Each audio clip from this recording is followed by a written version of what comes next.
Hey oh, how's it going? Where's my model? Oh, yeah, about that. I forgot my computer restarted, which means I need to open up like every single program known to man. Uh, give me a second about that. Um, a happy Sunday. Hope you're doing well. I'm finally feeling better. Uh, as boy did I feel like shit for a good while. Uh, it's good to not feel like I'm dying or just utterly exhausted. Um, that's mostly what it was that like I'd be I'd just be playing like a video game, and then like after like an hour, I'm like I need to lie down. I'm exhausted just sitting here playing the video game. Um, we'll do that update later, okay? And then they're like, okay, well, and then they're like, yeah, and I'm exhausted again. I need to lay down. Uh, but finally feeling better. Um, just clearly not ready for stream like I should have been. Yeah, being sick sucks ass. Uh, but I was pretty good about it this time, where I went and like, because normally when I get sick, just like I stopped cleaning, I stopped doing like anything. But I was like, okay, let me get like some easy to make meals and just stay on top of the trash that I make, kind of thing. But anyways, okay, got everything set up. Let me minimize OBS.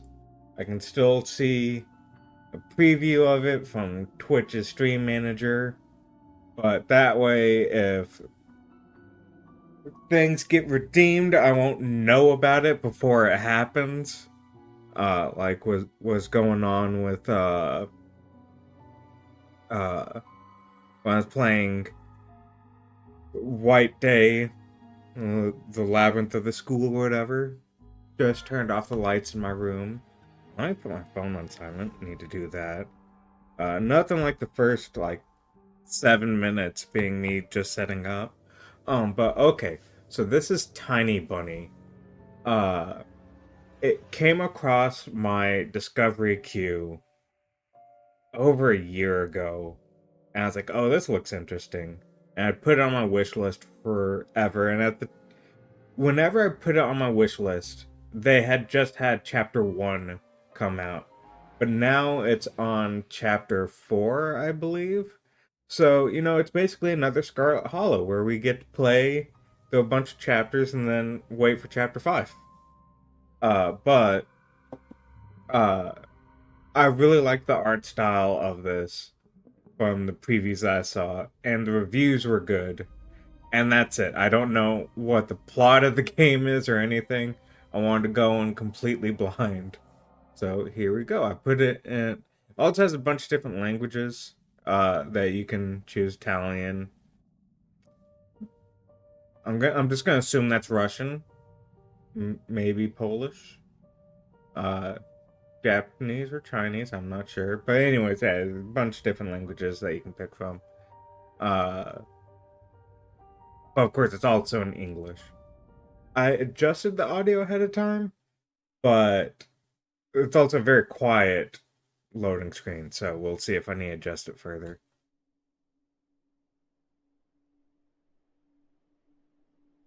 Also, I believe the game's entirely in black and white. It's a visual novel. So I have a drink with me and I have my reading glasses on. The wind clawed at my window all night long. It wandered the fields and howled like a hungry beast. An endless song weaved from all sorts of voices, shrill, gentle, sneery, twined in the air.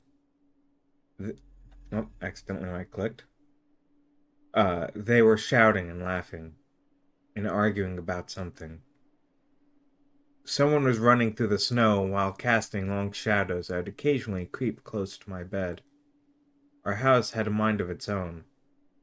The creaky old mind of a building that had seen a lot of its days and was seemingly trying to share its wisdom with the inhabitants. The lonely house faced the forest, and the dark green thicket gazed back with its hollow eyes, rustling, whizzing, swaying back and forth. One could come out and stand at the edge of the forest to reassure themselves there was nobody behind the crooked trees. Fuzzy silhouettes swaying in the wind couldn't possibly do any harm. It's just a play of light and shadow. Just a play. I knew it was just my imagination. I was already 12 after all. Still. It's raccoon. Or fox. I don't know. I don't want to say it's raccoon, but it's probably a fox. Episode 1. The owl will arrive.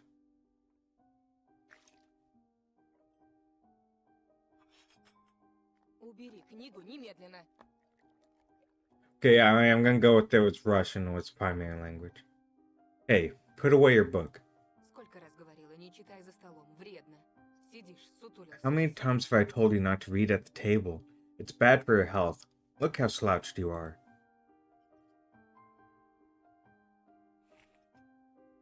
Oh, I can hide the book, okay. I didn't protest and put the book about Conan the Barbarian aside. I was stuck on a line I couldn't understand after reading it 3 times anyway.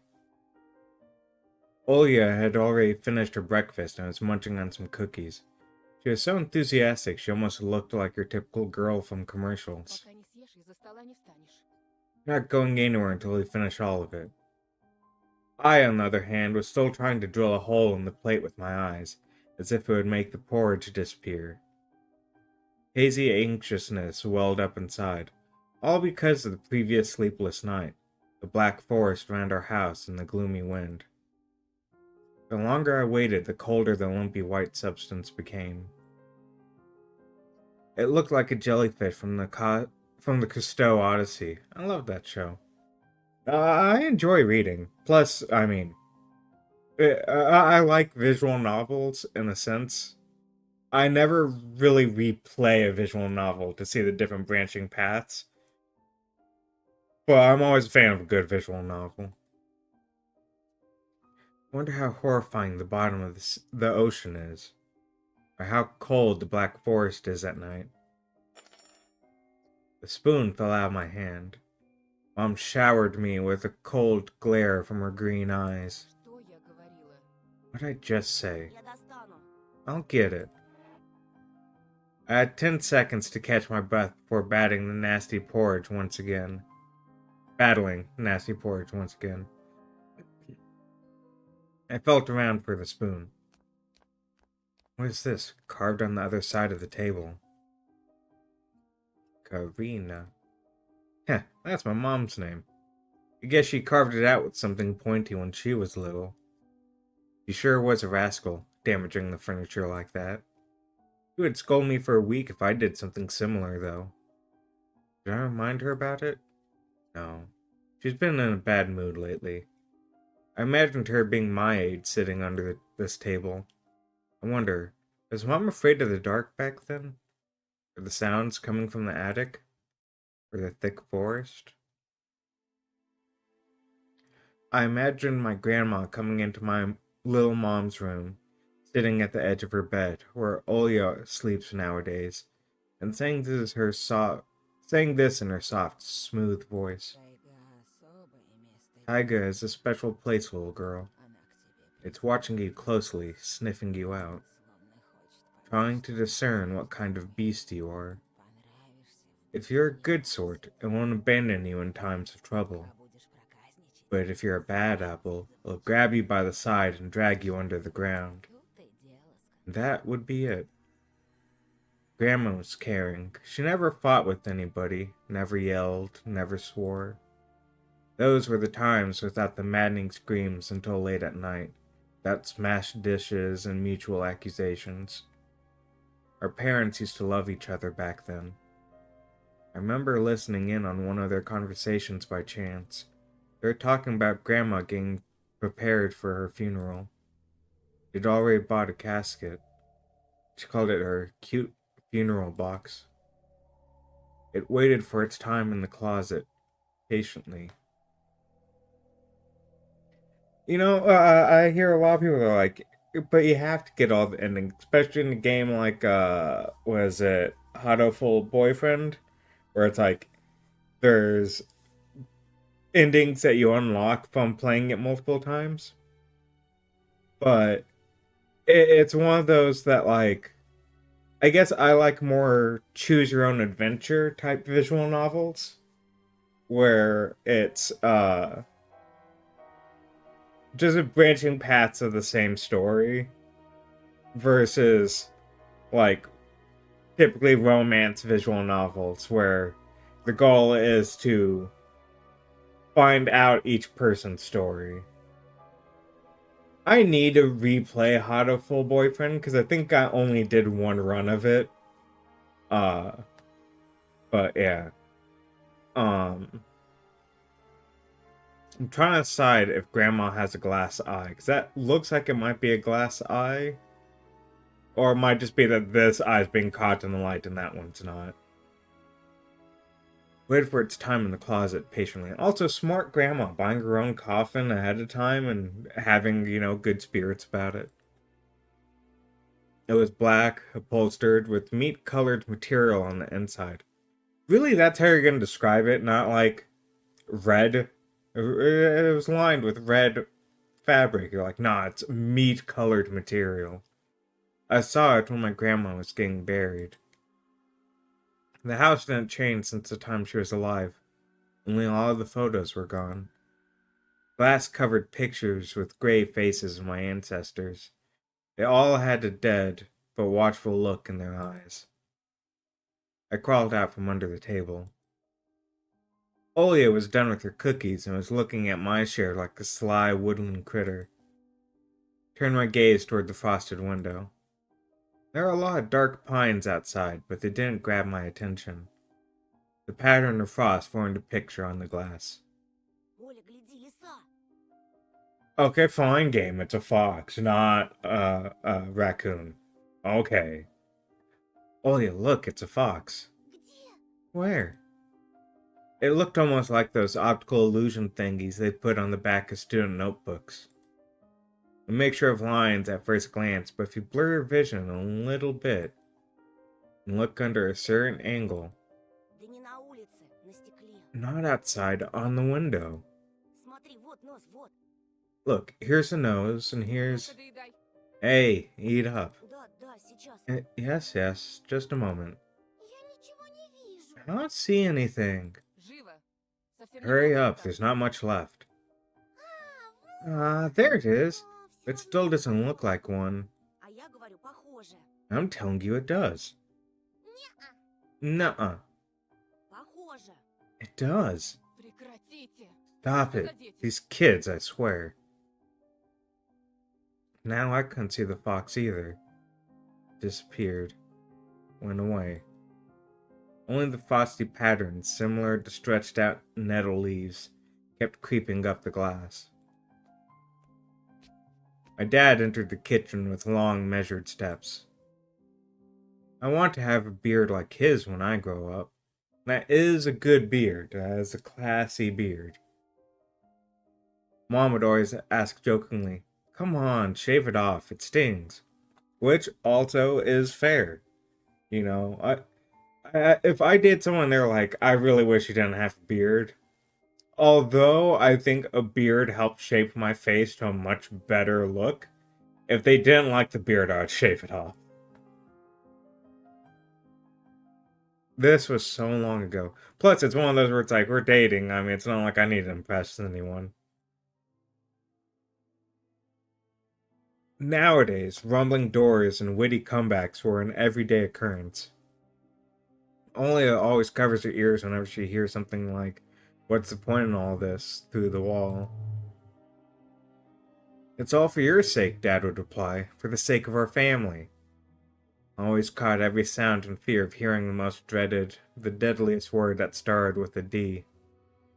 Divorce, I'm assuming? I'm gonna assume divorce. D-I-V-O. I don't even want to finish it. It was scary to imagine that me and my little sister could be torn apart and taken into two different families. Anyway, your fox is nothing. I have an owl on my window. You and your owl talk again. You said you believed me yesterday. Has anyone seen my car keys? I remember leaving them on the windowsill. Right. Maybe you did, and maybe not. You're a grown man, a father of two, and still. Karina, please stop. Just let me get ready in peace. Your keys are in the basket near the phone. Well, thank you very much. Anton, stop making a martyr out of yourself and finish eating already. But the owl... There was no owl. But there was one. It had giant glowing eyes. Olia sprung up from the chair and placed her hands on her little face, imitating a pair of eyes with her fingers the size of an apple each. Last year you had Babai in your closet, and now this owl? Please let me be able to click this and learn more. Damn it! Oh, wait. No. Wait. Oh, come on.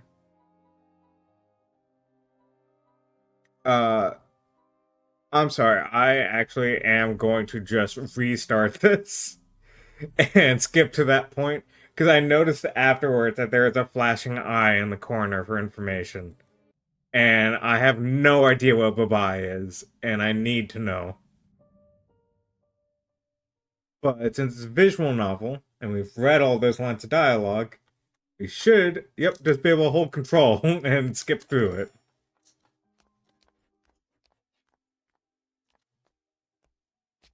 Okay, car keys, blah blah blah. And then she had an owl, it had giant glowing eyes. Okay, glossary, there we go. Babai, in Slavic folklore, a nocturnal spirit used by parents to defend their ill-behaving children. Okay.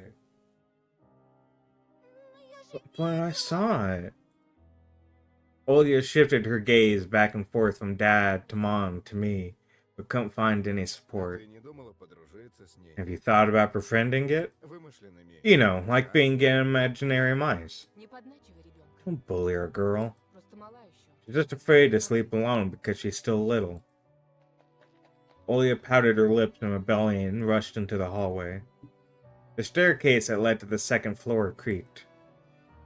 Mom gave Dad a strict look. Oh, that look in her eyes. It's so uncomfortable to be pinned under it. Dad just snorted in reply and left, ringing with the keys he just found. A minute had passed and the theme song from The Little Mermaid echoed through the house. I can't tell you what the theme of The Little Mermaid is. I assume it's the part of this world.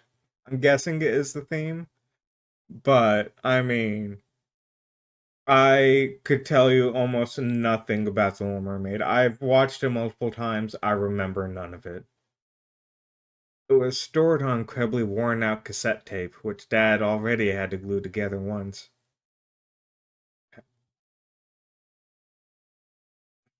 I'm trying to think of, like, was the plastic cracked and they glued that together?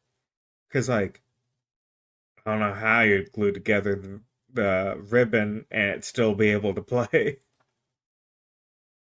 It's so easy to fix objects by gluing them back together, for example. How do you fix a relationship? Mom moved to the living room and I was left alone, anxiously stealing glances at the window.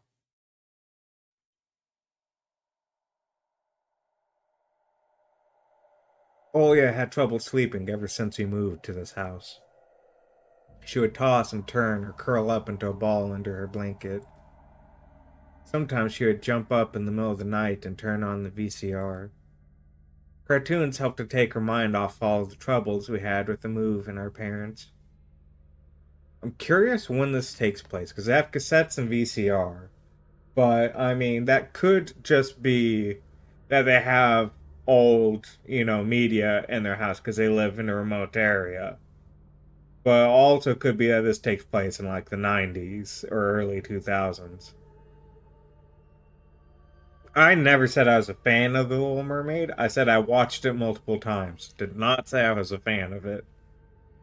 It as a kid, when you only have a few VHSs, you watch some movies you're not even a fan of just because you need some variety. Cartoons helped take her mind off all the troubles we had with the move and our parents. And then Olia said she saw the giant flying monster outside her window.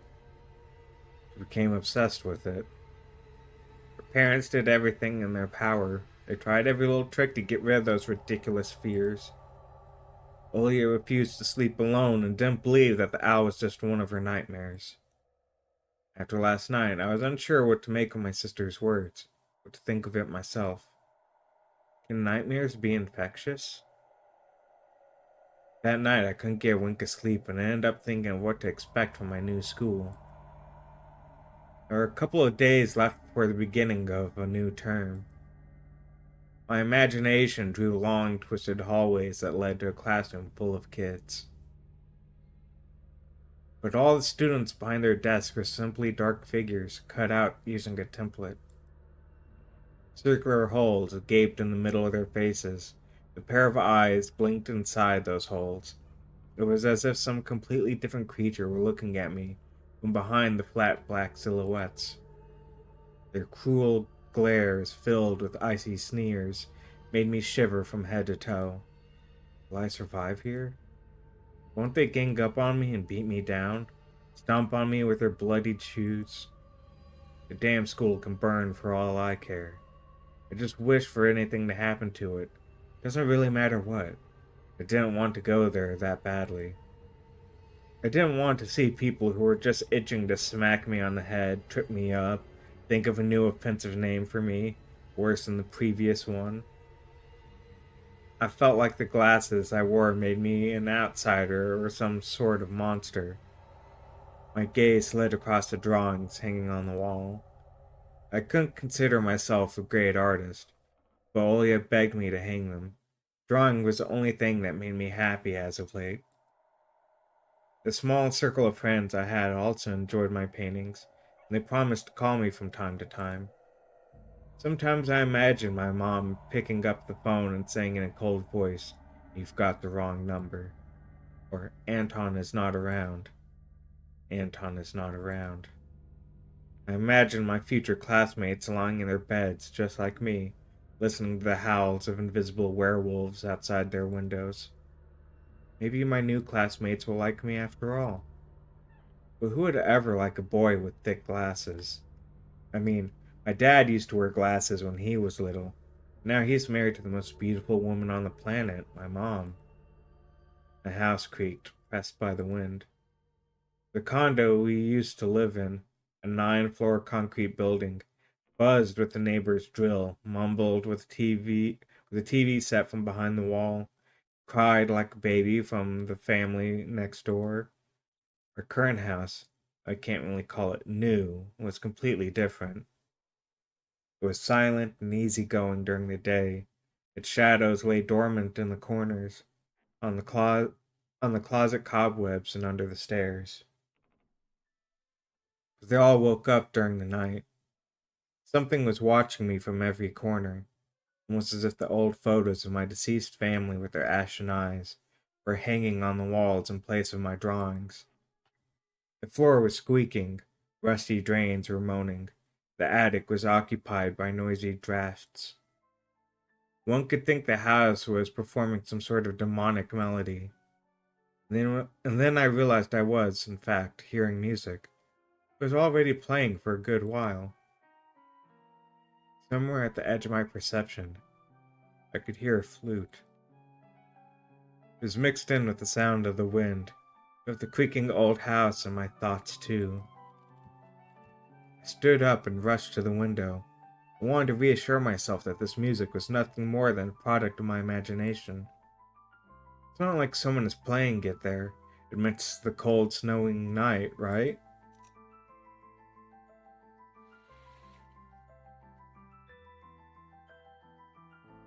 Oh, look at all the animals dancing. Someone was dancing in the field. Black silhouettes I could barely make out, the dark forest as their backdrop. They jumped around, basked in moonlight, bumped into piles of snow, rolled around and crawled on all fours. Stories about wolves playing under the moon came to mind, but these were clearly not wolves. They stood upright at times, circled around, holding hands and whipping up snow, disappearing into the shadows for a brief moment and then coming back. Something bizarre was going on. Shadows dancing in the starless abyss made my imagination go wild, making me anxious at the same time. Suddenly, the music had stopped. The dancing shadows froze in place, and I could swear pierced me with their eyes. One of the silhouettes immediately parted from the bizarre shadow carnival and sprinted across the field with giant leaps. Boy, he moved. It glided on squeaky snow without leaving any prints until it was devoured by the pitch-black shadow of my house, which became even darker and thicker. My heart was jumping around like the bird inside a cage. I shut the curtains with a swift motion and stepped back toward the bed. He saw me. A freezing torrent of fear washed over me. I stood in the middle of a perfectly dark room and listened to some unwanted guest move and scrape around, looking for an entrance. The sound moved to the right and circled around the house. Now my guest should be at the front door. I jumped into the bed and covered myself with a blanket, as if it could protect me. The shackles of fear locked my muscles. I remembered the funeral, my grandma lying there, hands crossed on her chest, her facial features sharp like that of a tin doll. Ants running up and down the legs of chairs that held my grandma's casket. I imagined those little creatures climbing up her head and pulling up her eyelids with their tiny legs. Then her wrinkly eyeballs would once again move inside their sockets and she'd be able to see her grandchildren. I was chanting the spells she taught me throughout the whole procedure. And now, lying under the bed and listening to squeaks and howls, I repeated the same words. On the island of Bouillon, underneath the blemished sun, in the sea of color blue, stands a cabin made of wood. There lay lard and ashen hair for the spawn from devil's lair, to feast and always leave alone God's faithful servant named him Anton. Evil leave this house must, ashes to ashes, dust to dust. Bizarre sounds had disappeared. I cautiously peeked out from under the blanket and saw curtains waving around like a hanged man. And then the night doused me with a new portion of boiling terror. A sound scratched at my eardrums. In reality, something or someone were scratching at the front door, hurriedly clawing at wood, demanding to be let in. The door was shut. Dad had become very cautious recently, so I installed a sturdy lock. I remember him staring at the forest intently as if he was looking for someone. Ashes to ashes, dust to dust. I hugged my knees, placing my chin between them, and drilled the door with my eyes. It was so flimsy and weak before the might of darkness. And then the doorknob twitched slightly. And then it turned halfway, once, twice, as if the person who tried to enter had no hands. The doorknob tilted once more, and then started clicking violently. My jaw cramped from fear. My wet fingers clutched the blanket. The door creaked and opened. The wind taunted me, moaning inside the tin drains. Now you'll see. The door was wide open. The darkness writhed inside the carnivorous mouth of a doorway. Ooh. Ah. As if the night itself was calling out to me, flapping its black wings and squeaking with rusty hinges. I was trembling, ensnared by the web of darkness that hung in the corners of my room, waiting for the one who weaved it to come out of the gaping black hole. Two. Knee. My abdomen tightened and my chest rose up, ready to exhale a desperate scream. But before I was able to do anything, the darkness asked me, Tosha, you asleep? My sister's pale face protruded from the thick shadows. I almost screamed from relief. Olya, I'm not sleeping. Did something happen? Olya frowned and stuck out her lower lip, clear sign that she was about to cry. It's there again, staring at me. Shoo her away, Tosha, please. I'm sorry, did we get no, we don't have a definition for Tosha. I'm so scared. The fear that was tormenting me just a minute ago crawled away and hid somewhere in my stomach. I needed to calm Olya down. Just a dream, silly. Don't be scared. Dreams don't bite. No one's going to harm you. Olya sobbed. She was trying her best to believe me. Was I sure myself? I have an idea. Let's go to your room and watch the video Sleeping Beauty, for example. You like that cartoon, don't you? Why does the Sleeping Beauty have a prince and I have this scary bird? That question took me by surprise. Alright, let's watch Cinderella. My thoughts became tangled, fuzzy. What was that? It studied me with its eyes while dancing feverishly under the moon. The darkness was clinging to the window. I couldn't be fooled by Grandma's old chants. Couldn't be satisfied with the feast of lard and long ashen hair. Tosha, are you coming? Yes, just a moment. Fuck that. Oh. Fuck me. Oh, I was not expecting that. Oh, that got me good. Fuck. Oh, fuck me. Oh, God damn. Oh, oh, oh. Hold on, I need a moment. Fuck me. Oh, I was lured so deeply into a false sense of security. Oh, oh man. Ooh, ooh. Hold on, gotta let my heart settle a bit.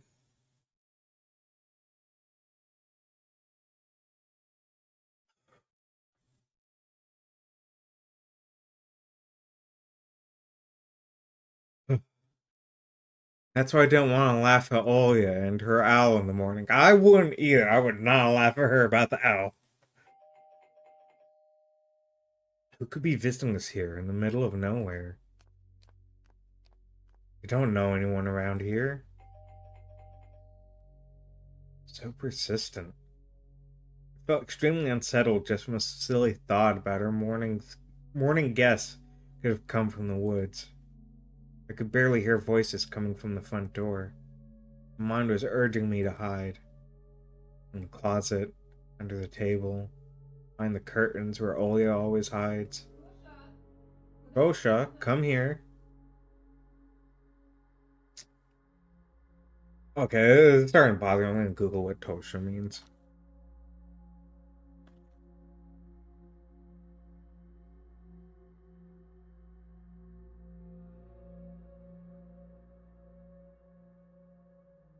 Uh,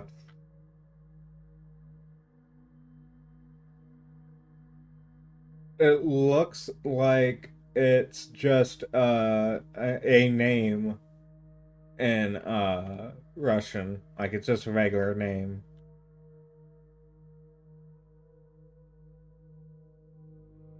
Uh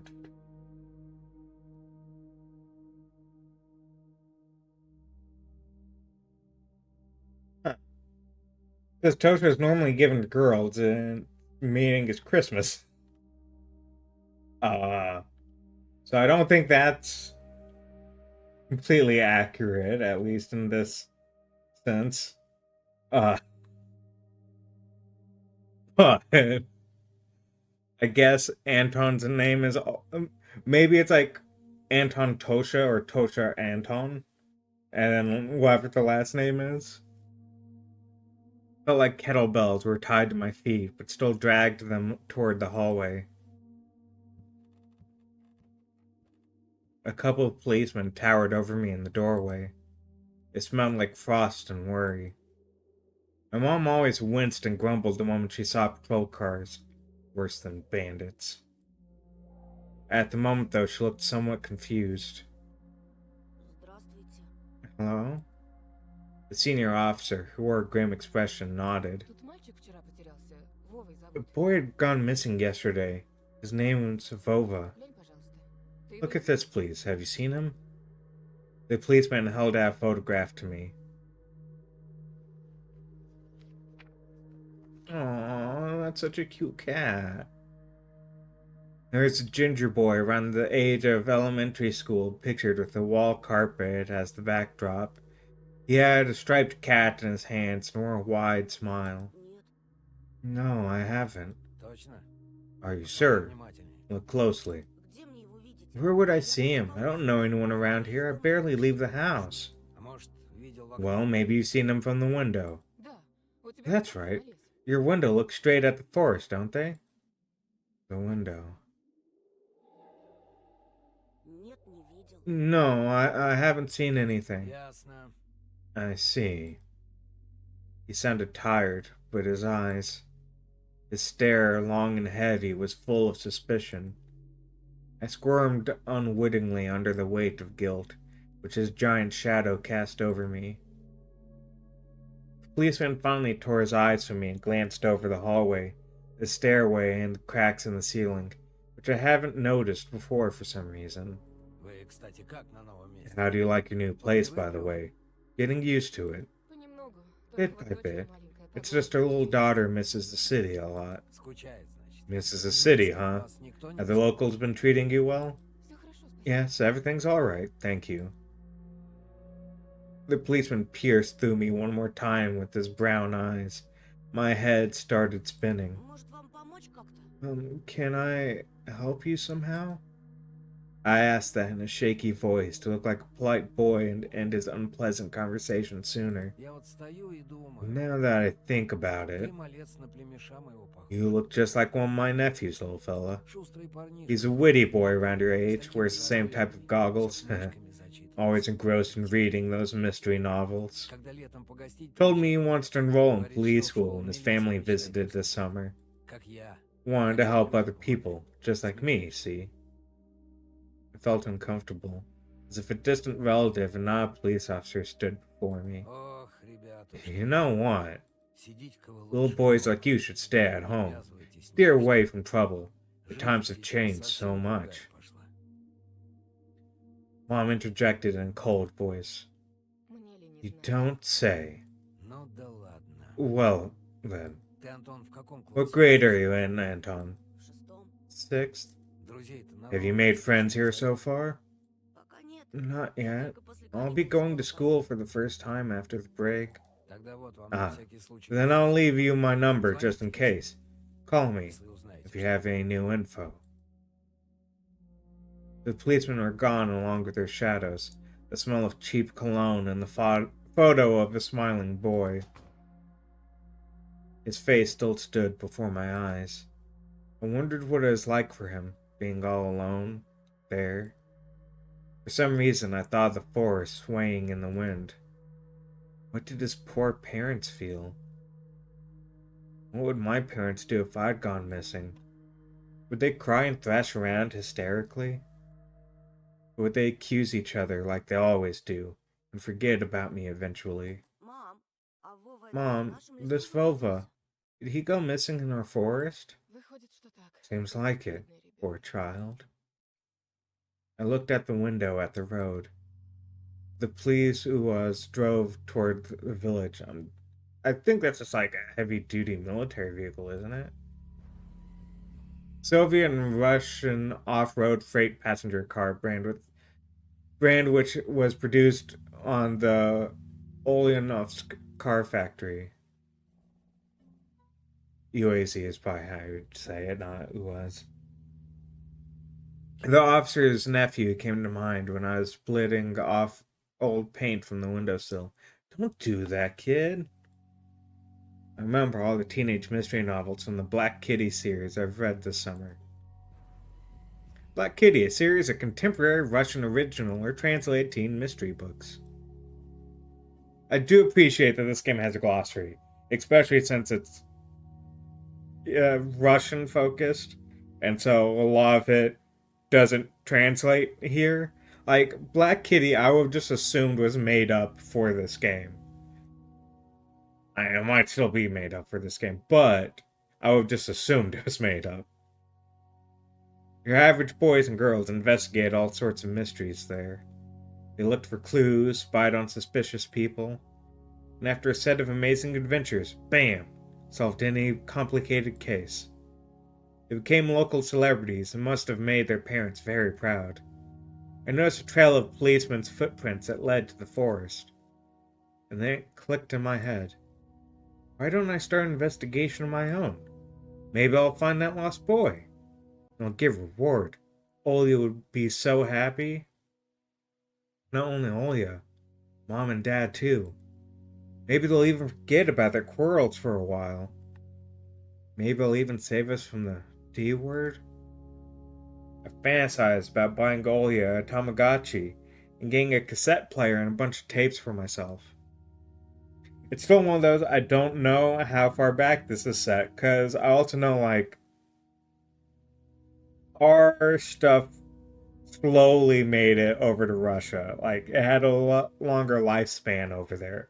So, like, I don't know when this game takes place. A whole box of Kinder Surprise. When was the last time our parents bought us any toys? Last autumn, I think. My dad had lost his job at the time. There's an annoying song about it. Accountant, a song by an all-female Soviet pop band by the name of Kombinatsiya combination that became wildly popular in the early 90s. Okay, so we now know that this game takes place in the 90s.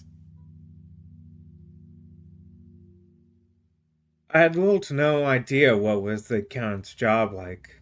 They count money, I think? Neighbors used to envy us. But nowadays, Mom and Dad barely had money to afford sweets, and Dad would always divide a single chocolate bar between me and Olya. Sometimes I gave her my share too. No matter how much I wanted to eat sweets, she was still just a pipsqueak. Couldn't wait to go out looking for clues. Пойду погуляю. I'm going outside. Ага, щас. Yeah, right. Чтобы потом You want the милиционеры police to go спросили, around with куда your мы photograph ходили. next? Лес вон какой The густой. forest is so thick. А если мальчик What if the увидит, boy что got мы snatched up by идем wild гулять? animals? Or something even worse. Even worse echoed through the hallway. Да я рядом буду. I won't go far, I'll stay away from the forest. Что я тебе сказала? Did you hear what I Нет said? нужды Or should I повторять. repeat myself? Лучше портфель собери, Better или go ссору pack your будет. school bag or play with Olya. Sound of splashing water came from the kitchen. It meant that the argument was over and Mama had the last word. Yeah, I want to open... Wait. Oh, what's this I mean? Okay, what's interactable? That's nice. My parents prohibit me from making long-distance calls but from time to time I really want to hear my old friends. Sometimes I just pick up the phone and listen to the low hum of the zoomer, the distant crackling, imagining the wind howling in the ice leaden chords. This cross had seen so many people come and go in this house. It was black as if it absorbed all human sin from the long years it was hanging under the ceiling. After Grandma died, Mom was going to take it off and hang a horseshoe in its place as a lucky charm. But she cut herself with the cross's sharp corner and almost fell from the stepladder. Dad called it a sign from above and ordered the cross to be left alone in its rightful place. I mean, I would consider that a sign too. I'm not religious, but I would consider that a sign. Like, okay, fine. You get to stay, I guess. Mom's peg top, a family relic. My mom played with it when she was little, and then she gifted it to me. Olia was next in the succession line. Probably belonged to her now. She stared at the dancing spindle as if it could show her something. Fairy tale, or maybe even our future. Now even my little sister was a bit too old for the old squeaky peg top. A dark, stuffy closet. My mom says it smells like mice, but how would she know their smell? She hates when I stick my nose in there. She's afraid I'll cut myself on the freshly sharpened axe. Nola can't even be lured close to it. She thinks Babai is living there. I tried to help her fight her fears once. I opened the door and turned on a dim lamp so she would see there was nothing but cobwebs, Dad's tools, and scratched walls. Still didn't believe me. I like to hide in the closet and listen to Olia Ken outside. 1, 2, 3, better hide from me. And then drag her feet on the creaking floorboards, hoping that she wouldn't need to look for me in the cramped monster's den. Kitchen. Open. Open.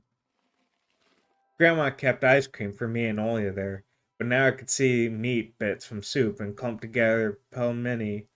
I grew to hate them already. A Russian variety of dumplings made by boiling thin, unleavened dough filled with mincemeat. One may even call it Russian fast food. I'll have to try that sometime. Turn back. Okay, fine. I guess we'll lie to Mom. Wait. Oh, okay, yeah, let's look at this stuff. I took a peek at Mom's crossword. She'd get very angry when someone gave her advice, so me and Dad faked knowing the answer and being about to reveal it all the time. I smiled at that fleeting thought. Vertical, 9 letters. The name of the Philistine deity that protected them from viper bites and had a nickname, the Lord of the Flies. Fuck, I know that. Fucking Lord of the Flies. It's bad that I can picture the character from Helltaker and like, yeah, it's that one. It starts with the B. Beelzebub? I think it's Beelzebub. Second letter is E.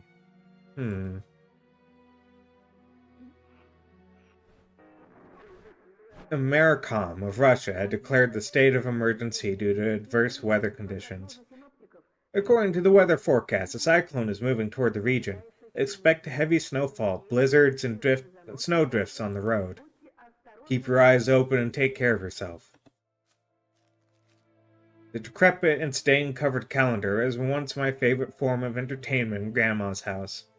I remember waking up and running to the kitchen so I could tear off yesterday's leaf first thing in the morning, as if the coming day would get lost in the taiga forest without my help.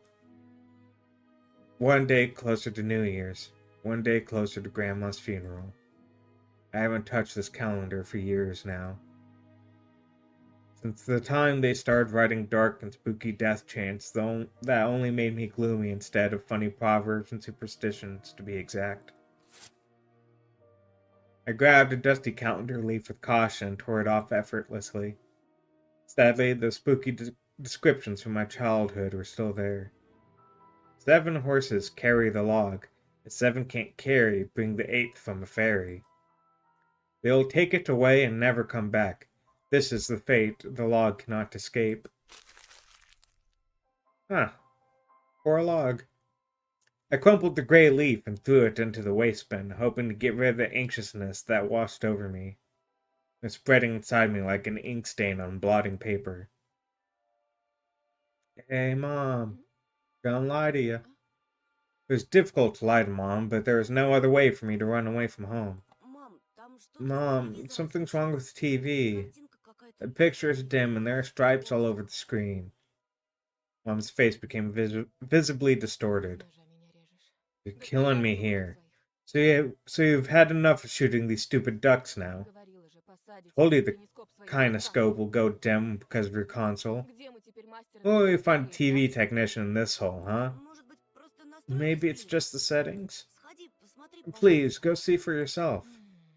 Нормально. Strange, it worked fine in the morning. Из-за снегопада Maybe the наверное, snowfall засыпало. caused it? Mom rubbed her hands clean on her apron and went to Olia's room. Okay, and now, BAM! Sneak out. I opened the front gate and went to the field. Carefully, so Mom wouldn't see me from the window. And I crossed half of the distance toward the forest.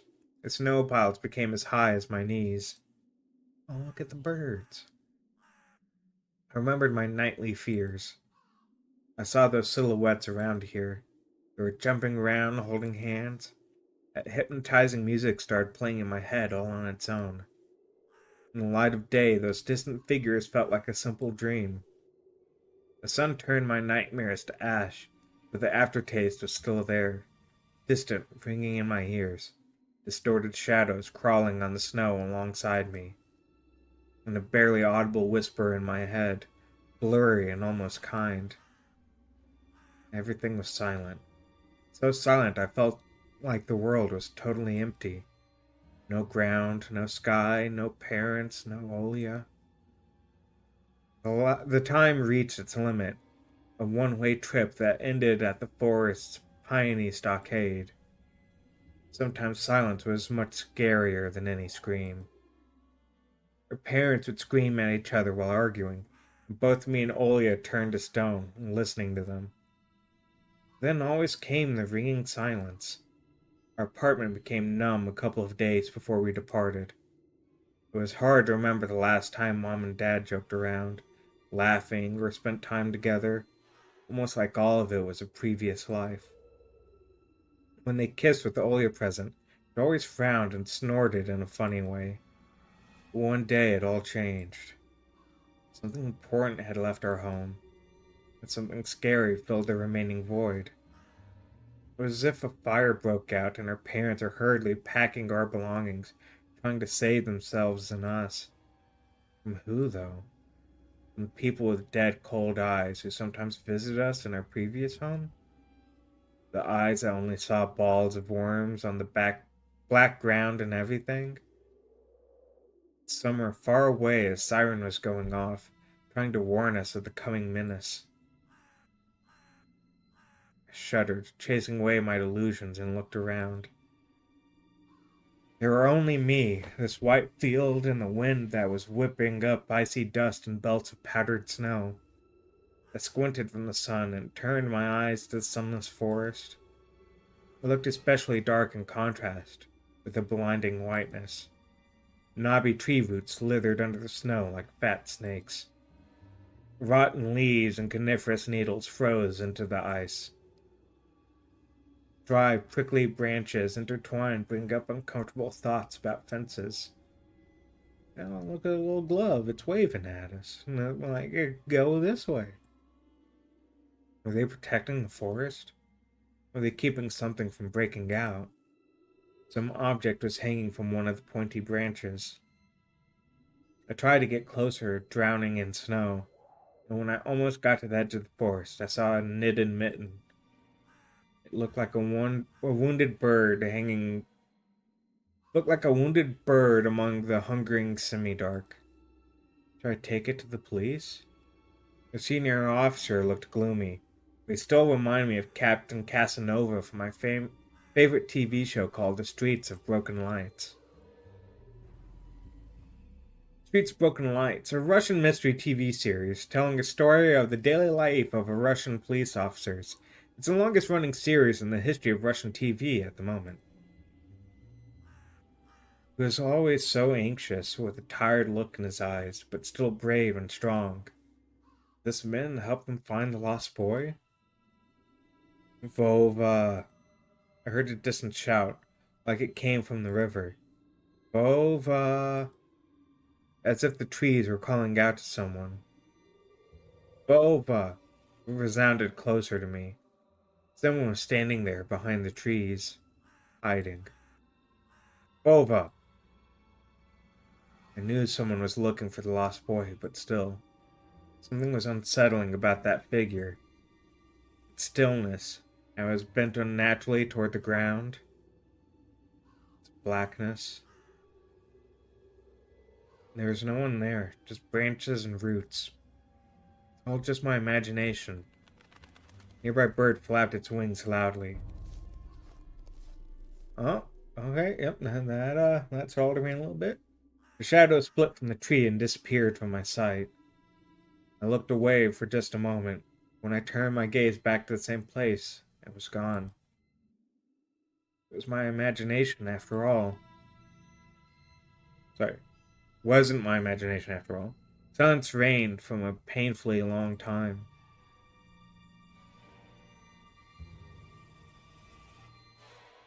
Fuck you, game. Fuck you. Fuck you, you're not gonna have another werewolf get me. My muscles were tightly sprung, my heart was beating somewhere in my throat. Any noise, any little movement, any small whisper from the thicket and I'd sprint. But nothing of the sort happened. I looked at the men once more.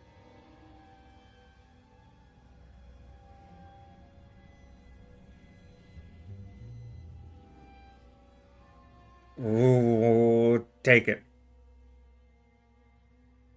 I decided to take the lonely mitten from the branch.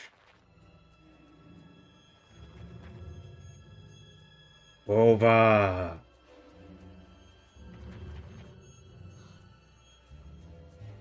A shout rumbled across the field and dissolved into the distance. No echo, no hope for a reply.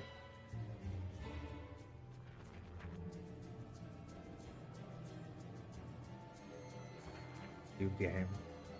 I stepped toward the bristly trees and tried to claim my find. Didn't budge. You have fucked up now. Now you I fucked up. totally Now did. you fucked up. I totally Now you did. I fucked fucked up. up so Now bad. you fucked up. Now I you pulled fucked harder. up. Now The you branch have fucked cracked up. and the mitten tore off, landing in my hand with a squishy sound. All too heavy, wet. I squeezed it without thinking and something dark spilled from it, forming a tiny string between the mitten and the snow. Steam rose from the snow pile. Oh god, it's got the hand in it, doesn't it? Oh, that's so much blood. I froze in place, studying my palms in disgust. Red. The sound of cracking branches invaded the silence. I didn't have to think twice before running away. Someone was chasing me from the darkness, breaking pine branches, closing the distance with giant leaps. Snow was slowing me down. Crazy thoughts flew through my mind. Get caught. They'll get me. I'll get dragged in a thicket. I'll be gone forever. There was one more voice, probably one of reason. Gave me strength, spurred me on. You can do it. Don't stop. I heard an animal roar behind me. It was so loud my ears went numb.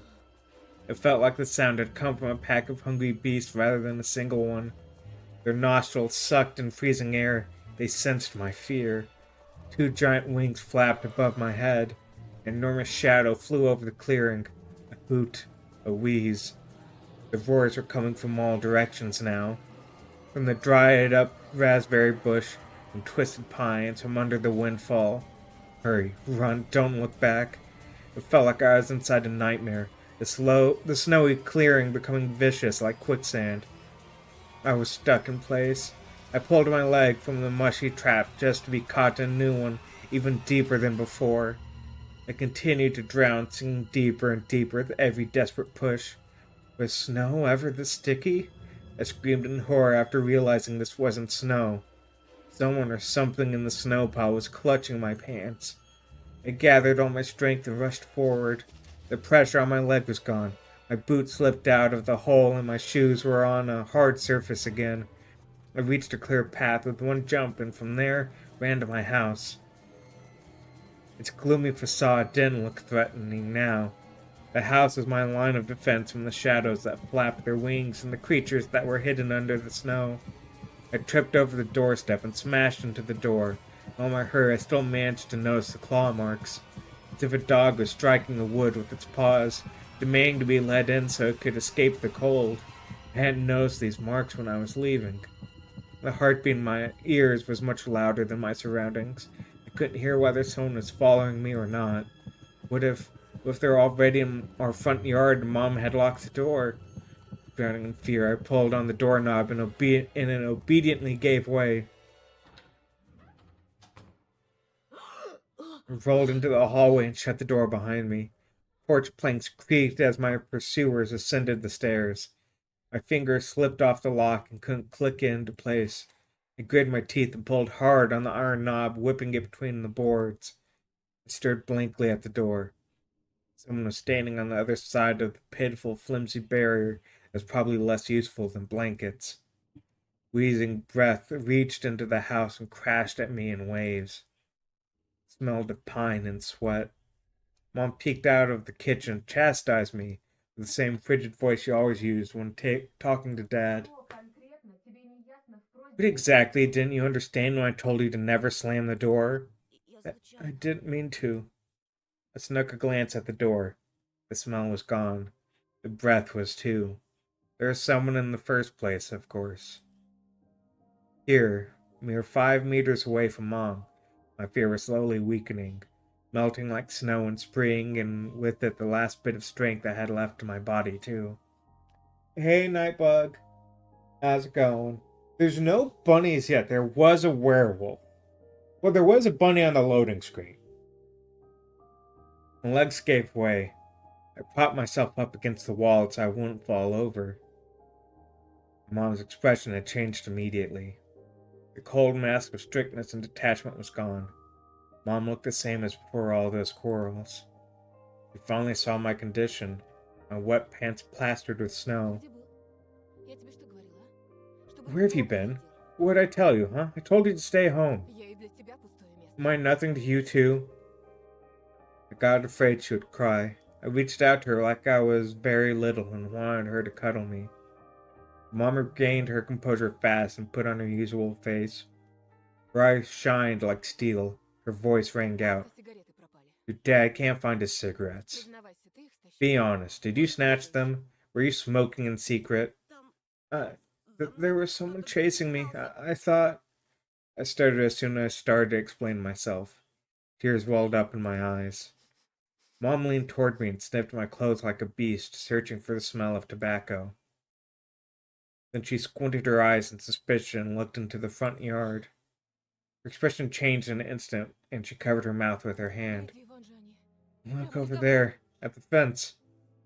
My heart started thumping as if I became prey once again and my pursuers were following me into the field. I could swear that I've heard something scratch at the door just like my nightmare. Mom beckoned me with her finger and I gathered all my remaining bravery to look into the kitchen window facing my fear. Dogs! I could barely discern some hairy silhouettes swimming in snow through the icy winter patterns on the glass. Dogs.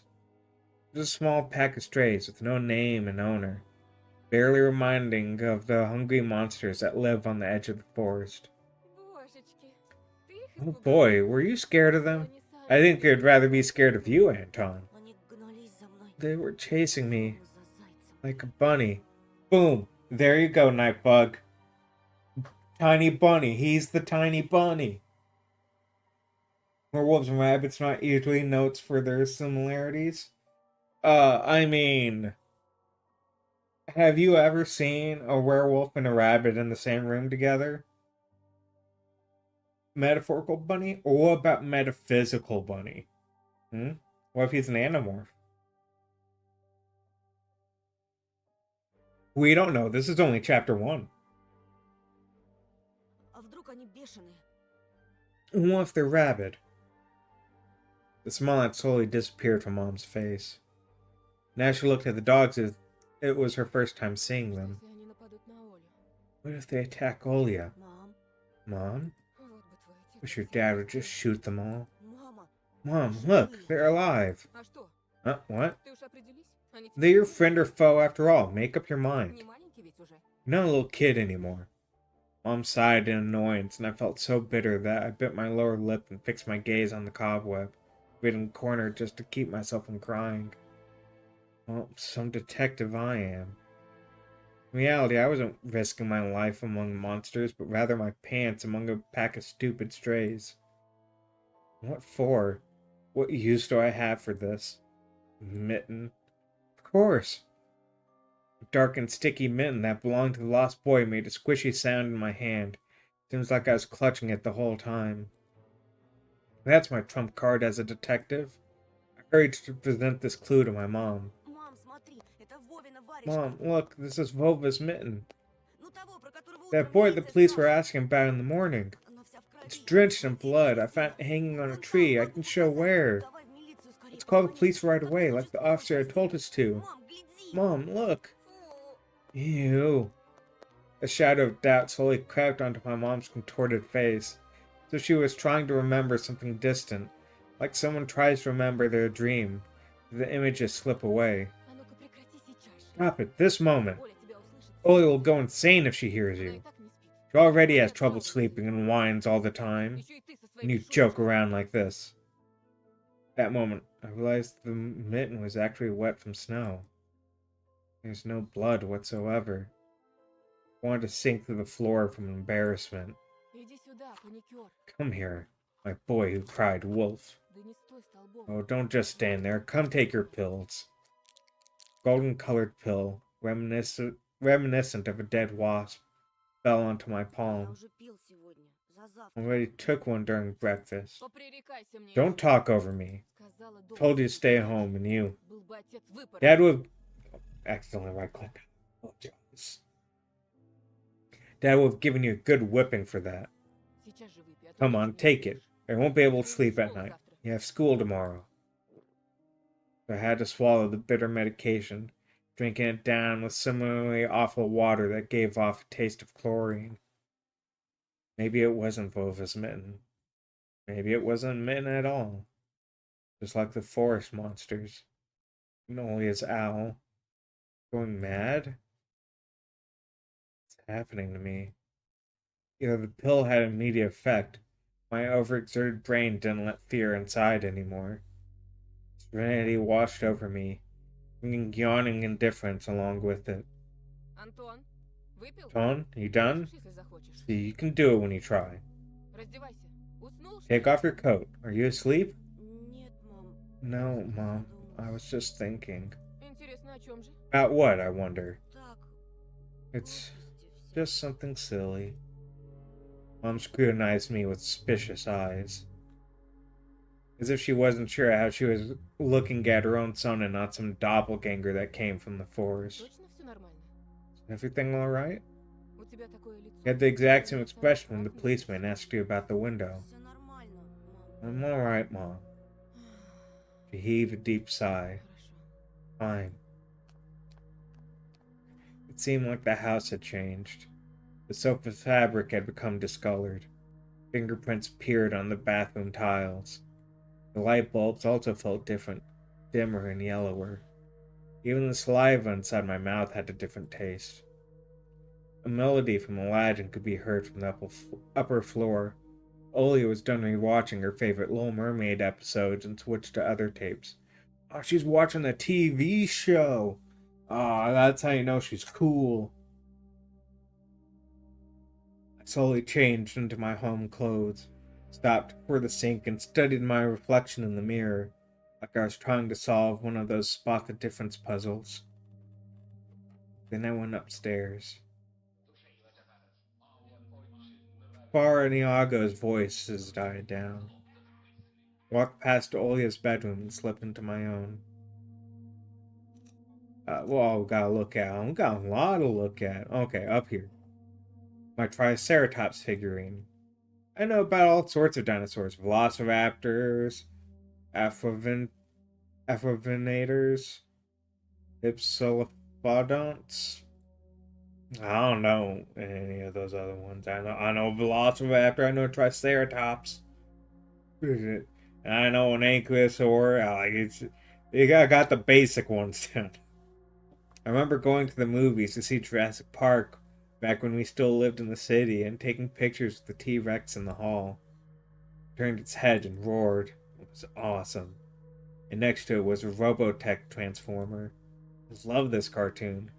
When a jet fighter speeds up in the intro among the sounds of blaster fire, you know your next 20 minutes will surely be amazing. The Zentradi space station is captured. Rick, get ready for battle. Okay, and then I've dreamt of becoming an artist, and Dad bought me my first comic book. Fly magazine was the coolest. I especially liked the big space-related edition with alien monsters and that funny episode about uh, Gen Gendarme? Gendarme. Fly, the first Soviet and Russian periodic adult comics magazine. Extremely popular among their crazy 90s. That made the magazine stand out was the refusal to use material from its foreign counterparts. I started drawing all kinds of stuff since that day, and I seem to be getting pretty good at it. One of my letters even got published in Fly once. Maybe someday they'll even publish my comic? Monsters, Ghosts, UFOs. Encyclopedia of Paranormal Phenomenon from Rosman Publishing. I've learned about the Loch Ness Monster, Medusa Gorgon, and Bigfoot from there. Olia is always scared of the book. She could barely handle sifting through the monster and alien sections with me, but the middle part where they start talking about ghosts really freaked her out. I even remember hunting ghosts after I read that book. I measured the distance between items on my table every evening and checked if they had moved due to some supernatural force come the morning. They didn't. But to be honest, what was I expecting? To meet Casper the ghost? The forest didn't look as grim during the day. The tangled tree branches in the distance and the snowy field between our house and the forest brought sleeplessness to my eyes. But sometimes I'd still catch myself looking in the window at the icy treetops instead of doing my homework. One of the drawers was empty. I hid the mitten there. I just got an achievement. I obtained a mitten. This simple action drained the last bit of strength from me. I sat on the bed. And only then I noticed there was someone behind the curtains. My tired hand dropped to the sheets. Whether it was due to medication I took, the stress I underwent, the room began to contort, as if the wind was blowing the walls out like a pair of sails. Corners of the room bent and undulated. The only stable thing in the whole room was a figure between the windowsill and the curtains. A flimsy piece of cloth was stuck to my hidden visitor. It reminded me of burial sheets. Oh yeah? Who else could be standing there? I stood up and licked my dried lips. Wait, isn't he on the second? Yeah, he's on the second floor. Right? Like, that raises more questions. He's on the second floor. Who the fuck is outside his window? They on a ladder? Are they just really tall? Оля, очень смешно. Yeah, Olia. It's so funny. The silhouette was unmoving. It was enveloped softly by the curtains. There was a thick layer of darkness there. Not a human being. I reached toward the curtains. Ba-dum, ba-dum. Beat my heart, controlled by medication. The wind sang in the field with a chorus of voices. For a second, I wanted to return to the bed, just lie down and watch the person behind the curtain, knowing full well they were looking back at me. They were looking without blinking, waiting for me to fall asleep. Plastic rings rustled against the holder, and I pulled open the curtains. Gotcha! Да я сразу I понял, knew it что was you from the beginning. Or does he have curtains that just go down to the floor? I guess that's that? Is that he has curtains that go down to the floor? A blinding bright halo lit up above Olia's head with the settling sun as the background. My sister was shining. When she was just a baby, Dad always used to say she was shining with happiness. I always retorted, but Dad, she's not some flashlight. But I brought her to the window one day and sunlight poured on her smiling face. I felt like I was holding a light woven child. А я все видела. I saw everything. Да ну, Oh, really? что ты спрятал? What did he hide? Oh, whoops, double whoops. I felt my finger right click, so I was like, maybe if I drag it off the screen, it won't right click. And since it delayed, I was like, okay, just left click to continue. And when I left clicked, it finally had opened up the menu. But yeah, why do you hide? It's just like my mom when she was little, where she put on her sad mask of tiredness and switched to her commanding tone of voice. Чего? Просто... It's nothing, just. Olia ran up to the table, her eyes round, and asked, Ты что-то украл и "You теперь прячешь? stole something and hid it in there? Ты вор? Are you a thief?" Что? What? Глупый. Don't be stupid. Ничего я не крал. I didn't steal anything. A clear image came to mind, that mitten, hanging from a tree branch. What if I did steal it after all? From the forest, from the tilted figure, standing behind black trees. Olia could be selfish and stubborn when she wanted. Покажи тогда. Then show me. Поклянись, что никому не скажешь. Where they won't tell anyone, then I'll show you. Olia wore a plodding smile. Клянусь маминым I swear on Mom's heart. An oath she heard in one of the movies about the pioneers we've watched. Не говори так. Don't say things like that. Pioneer movement, an umbrella term for communist children organizations existing around the world, somewhat reminiscent of the Scout movement. Olia nodded and made a gesture with her hand, locking her mouth with an imaginary key. She was filled with curiosity that was splashing in her giant eyes. I opened the drawer and Olia leaned in, holding her breath. It looked like there was not just a simple mitten, some sort of exotic critter. Is this someone's mitten? She said that as if she couldn't understand what she saw. Ты мальчик потерял. A certain boy lost it and got lost himself. Теперь понимаешь, как опасно. Now do you understand how dangerous it is for kids to wander into the forest, right? Ему, наверное, You там must be really cold out there. его найдут? Will they find him? Обязательно. They will. Участковый по домам. The police are going house to house, showing his photo to everybody. Olia traversed the room with care and pressed her tiny palms against the window. А почему он по домам ходит? And why are they going to the houses and not the forest? Боится? Are they scared? The question caught me off guard. Милиционеры ничего не боятся. The police aren't scared of anything. И лес они прочесали. You've already scouted the forest. Yeah, right, flashed in my clouded mind. Do they really check every nook and cranny where darkness cold and whispers of icy branches dwell? If that's the case, how did they miss the mitten? Or did it appear later? For me. I changed the topic, as if trying to get Olia as far away as possible from the forest thicket. Если я сам найду пропавшего You may give a reward if I go and find this boy by myself. Кучу всякого, как в поле A lot of stuff, like in the Wheel of Fortune. Клёво же. It sounds cool, right? Olia wasn't listening to me. She was piercing the forest with incredibly adult eyes, uncharacteristic for her. А что, если это сова его What if the owl got him? Ерунда. Nonsense. Не может сова An поднять. owl won't be able to lift a human. Ну вот что. But you know what? I was picking my words with the utmost care. I forced them out of my overexerted Ты в brain. лес не суйся. Мне кажется, он какой-то... Stay away from the forest. I think Как it's... бы сказать... How should I put it? It's cursed or something. Как в сказке? Just like in a fairy tale? Нет. No, скорее, как more в like сказке in that носитель spooky родителей tape where прячут. parents hide from us. I shivered and stole a glance at the window. Я видела, как ты убегал. Why are you running away? За тобой кто-то гнался? Someone was chasing you? Нет, просто... No, it's just I was hurrying back home so Mom won't be worried. As I looked at my sister, my heart was tearing apart. She's so fragile, so easy to stifle her light. A gust of wind and her small fire would be gone. Хорошо тебе.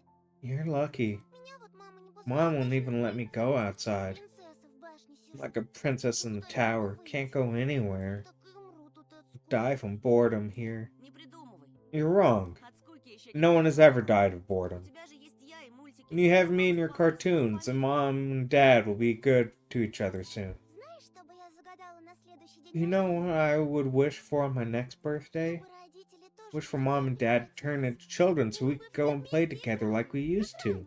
Ага. А если бы Yeah, они стали and if you рассказывать make сказки, them то as мы small бы as печенье bugs, we про could Попу. place them in a little box. Only giggled and tugged at my sleeve. Маша, пойдем, Аладдин? Tosha, let's go watch Aladdin. Fatigue won over my desire to be with my little sister. I was washed over by some sort of heinous apathy. Вымотался я. I'm too tired. I don't want to. Ну пойдем. Come on. Мне скучно It's so одной. boring Давай alone, сейчас and Mom is фильм. always busy. Можно выбрать We другой can pick a мультик. cartoon you haven't seen before. Да я все наши I кассеты know all of her пересмотрела. tastes by heart at this point. А вот и не все. Not all of them. You haven't watched Peter Pan. Помнишь, ты уснул? Remember how you fell asleep in the middle of it? Потом, And so much happens after that. Let's go. Let's go. Пойдем. Давай попозже. Maybe a bit later. Рассказать тебе, чем Should I закончилось? tell you how it ends? Утром расскажешь. Let's leave that for tomorrow. Утром не захочу. I won't tell you tomorrow. Придумала. I know. Let's play hide and seek. Нет, Оль. No, Olia. Тогда Then draw me a нарисуй dino. динозавра. Оля, Olia, please. нарисуй. Draw it. Да оставь ты меня в покое. Leave me alone already. I blurted out without thinking, and then I was immediately taken aback. I'd never screamed at my little sister like that. Olia stared at me in shock. My lips started trembling, precursor to tears. My chest was seething with disgust and embarrassment. What's happening to me? I hurried to prevent Olia from crying. Ладно, уболтала. Alright, you win. Let's go watch cartoons for a bit. Уже не I don't wanna. I came up to her, put my hand on her soft head. Let's go. Питера Пэна посмотрим. Go watch Peter Pan. Ага, ты опять. Boo! You'll fall asleep again. I smiled and lifted her chin. Her eyes were wet and felt bottomless. Не усну, обещаю. Promise I won't. А потом я тебе I'll целую draw you a сразу full и Triceratops later. Hooray!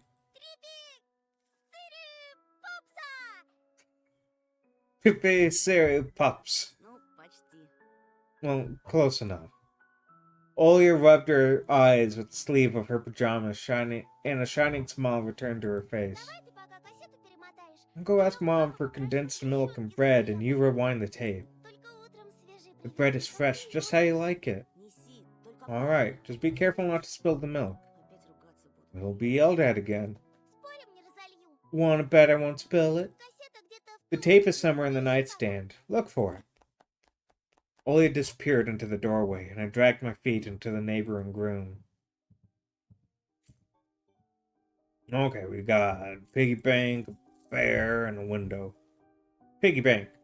Olia is saving money for real puppies because Dad said that taking care of him won't take a lot of money. Olia's countless toys. An old teddy bear is the main attraction here. Olia doesn't sleep without it. She digs her nose into its fur when she sleeps. What's that noise?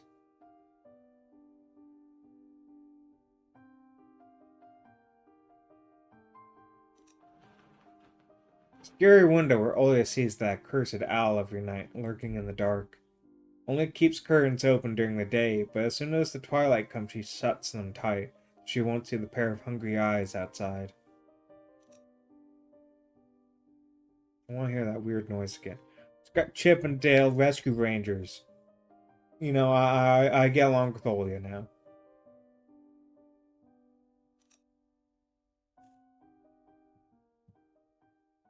The old Photon TV was gathering dust in the corner. All that was left was clicking the button on the front panel. I remember having TV like this. The tube warmed up and familiar white noise started dancing on the black screen. I almost reached out to turn on the VCR when the noise calmed down and a blurry image appeared for a moment. It was a dark taiga forest, just like the ones outside my window. Pictures split the screen in half. Something creepy resembling human speech was coming out of the speaker. Just a few moments later, the scenery was again overshadowed by noise. Did I catch some rogue signal? Local TV station only really showed Soviet cartoons, and even that was pretty rare. And only just recently I used to always watch Robotech before school. So awesome. Maybe I should tinker with the antenna? If I catch this channel again. On the other hand, Oli had asked me to find the tape. Won't be nice to disappoint her. In my sleepy state, I didn't have the strength to do all of it.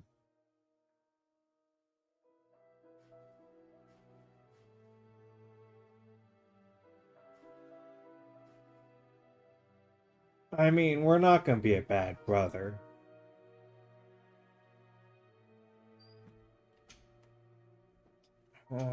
Like hippos.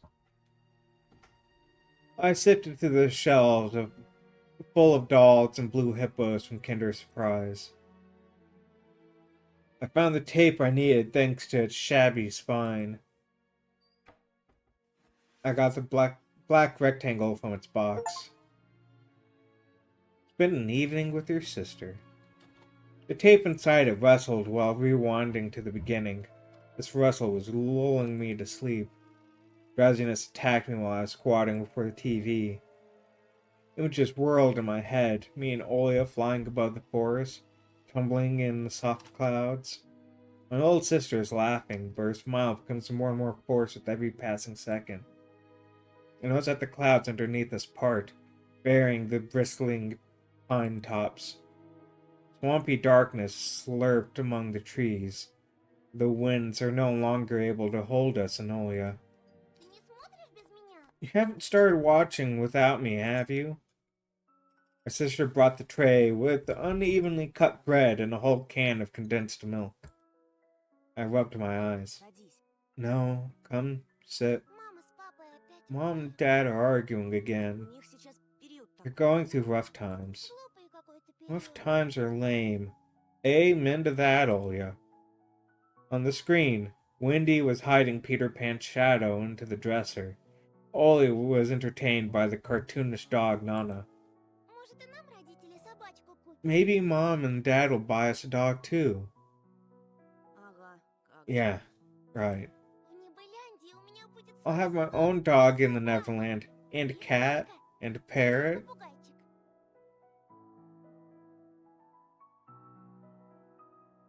Am I supposed to be doing something?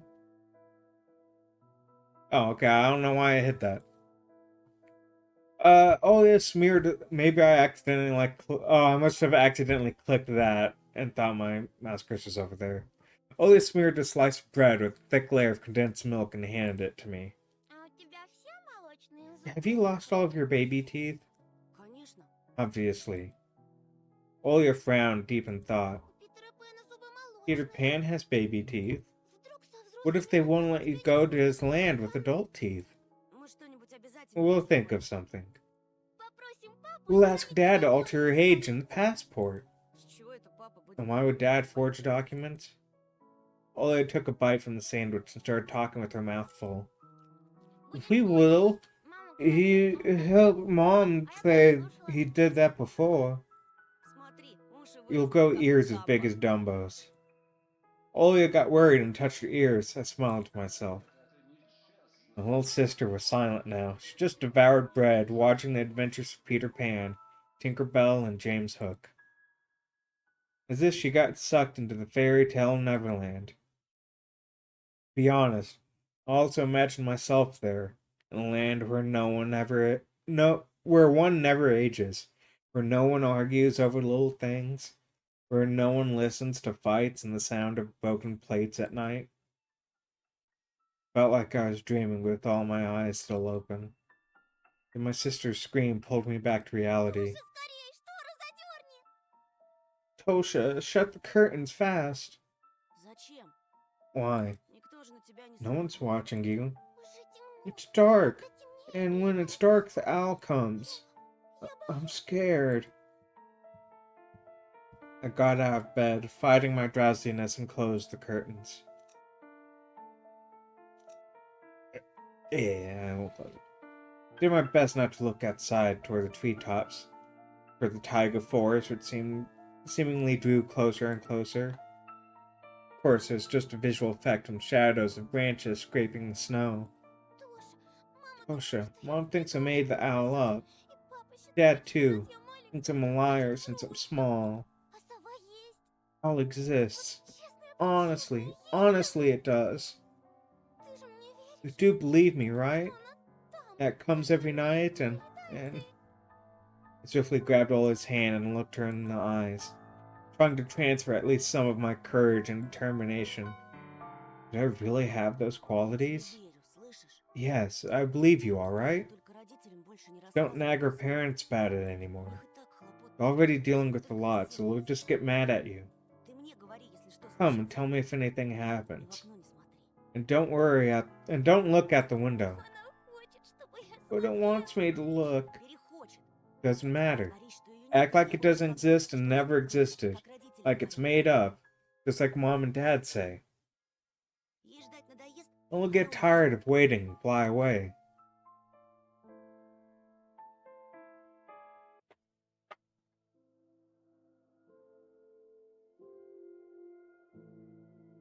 We followed Peter Pan's adventure as if nothing had happened, as if the forest didn't kidnap kids, as if our parents were tearing each other apart bit by bit. Captain Hook was running away from a crocodile, and Captain Pan was headed to London on a gilded sailboat. By some miracle, I lasted longer than my little sister. Olia's eyelids had dropped. She started snorting lightly, resting her chin on the side of the bed. I stood up and left Olia's room. I was looking at the window, studying the field, when Mom peeked into my room. Довольно баловства. Enough playing around. Завтра первый день в It's the школе. first day at school tomorrow. Ложись, тебе надо выспаться. Go to bed. You should sleep properly. Не хочешь же ты, чтобы тебя You don't всегда want to be было сон? teased for being sleepy, right? Adults think everything's so simple. This sound sleep will ensure my classmates would like me. I covered myself with the blanket up to my neck and listened to the house humming, to something invisible rustling in the corners. My inner voice had a question for me. Do I want to hear that mysterious flute again? Yes or no? Maybe it's just part of growing up that I can't fully understand my own desires. The forest wailed behind the barrier that was my walls. Some ethereal entity wandering the fields. Branches shook as if calling for me. The wind howled on in the night. My thoughts were like annoying flies that entered my head before becoming weak and tangled. I didn't notice how I fell into slumber. And it's come, after all. The day I feared the most, the first day of a new school term. Time to play with you. New school, new teachers, and most importantly, new classmates, I'll always have trouble connecting with. Like most other kids with glasses, probably. I forced myself to get out of my warm bed. Dad would usually drive me to my old school. This morning, the bedroom of my parents was silent. Did they sleep in? Maybe it was a good thing. I didn't want to get the daddy's boy reputation from day one. My parents probably still tucked in, dreaming about the good old days when everything was so simple and easy. Sweet dreams, even if far removed from reality. I silently sneaked out to the first floor so I wouldn't wake up anybody, especially the peaceful sleeping Golia. Did my best to step on the middle of every floorboard. Really? See, I'm used to, you want to step at the edge of the floorboards where it's most supported so it doesn't creak, instead of stepping in the middle because that's where it creaks the most. I used to play like this even in our old apartment. My shoe touched the space between floorboards and counted as stepping into lava. The clock was spurring me on with its hands. Need to hurry, faster, faster. I was too fast, so I needed to circle the hallway once again. Boiling lava was bursting out the cracks between floorboards. I needed to watch my step, to survive at any cost. Hippity hop like a frog jumping on molehills, like a fearful bunny in the grove full of wolves. Made a sandwich in the kitchen, shoved it down my throat, and drank it down with cold tea. My appetite was as good as somebody being led up the scaffold toward a guillotine. I lowered my gaze and saw that one of my feet was standing on two floorboards at the same time. Aren't you crisp, huh? I moved my foot. Disgusting little snakes writhed in my belly, the fear of getting hit and being called nasty names. Clock clicked. I need to go. It was dark outside, fitting for an early winter morning. The darkness was never fully left the house around here. Took my time tying my shoes, buttoning up the puffy down jacket, trying to delay my unpleasant exit into the semi-dark, into the unnerving unknown. I rubbed my glasses for good luck, but I couldn't remember a single time these thick pieces of glass brought me any good fortune.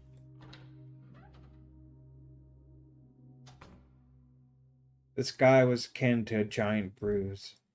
On the east side of it, a black cloud was swelling up. It licked up stars from the sky and extinguished the rising sun. Darkness was plastered all over the treetops. The cautious cries of birds got tangled up in the thicket. I locked the front door with a long key that I wore around my neck. Parents made me wear this noose, afraid that I, being a total klutz that I am, could lose the key otherwise. The wind whizzed on the other side of the gate and invited me into a new life for dubious adventures. I tagged alone like an old buddy pushing me in the back. Wide shadows that pines threw out covered a third of the clearing. Upon reaching the edge of the forest, I hid my nose in the coat's collar. I was squeezing through the thin firebrake, my hair ruffled up and my back hunched over. Tall trees stood on both sides of the tiny trail. The snow blanket rustled under my feet, and the canopy of intertwined branches above my head cut me off from the already sparse starlight. The night had no plans of moving away from the forest. In this darkness, trees remind me of shaggy old women that smelled of burial earth. Their trunks turned into cracked, wrinkled faces, with holes in the middle as their mouths. If I lost focus even for a moment, mold-covered witches would drag me into the forest depths. And then my parents would be walking around these parts screaming my name. But the dead can't answer the living. Can they? A sense of panic was growing in my chest. I was fine with Dad carrying me into the school in his hands by now if it saved me from watching the darkness rise up in the ravines like black dough. It felt like someone jumped into the bushes behind me, so I turned around. As soon as I started walking fast, I heard snow squeak behind me. The forest took a deep breath with its giant lungs. The windfall cracked. The wind and the birds were left behind in the field. Now I could only hear the forest creak. I walked, listened closely. The unseen presence grew stronger, as if someone was following me, trying to match the pace of my footsteps. I turned my head so fast it made my neck crunch. The tiny trail behind me disappeared into the darkness. Tree branches overlapped, forming a natural tunnel. Who's there? The question escaped my lips and dissolved into the unending creaking sound of the wooden idols, the pines around me. Why did I think going through the forest alone was a good idea? I'm either going mad, or someone had intentionally lured me away from home. Distant lights grant me a smidge of hope. Country road, take me home. I ran there as fast as I could, as if afraid that the trail will shrink. Clawed hands will grip me by the shoulders, turn me around, and make me look at the faces of hungry forest denizens. In the end, nobody stopped me. Almost flew to the decrepit wooden bridge, disbelieving my luck. The bridge's supports bathed in a spring tarry and ice cold. I put my hands on my knees and looked up at the forest, then snorted, trying to calm my breath. The thicket was pretending to be asleep. It looked peaceful, lifeless. Oh, I need to take a sip of my drink.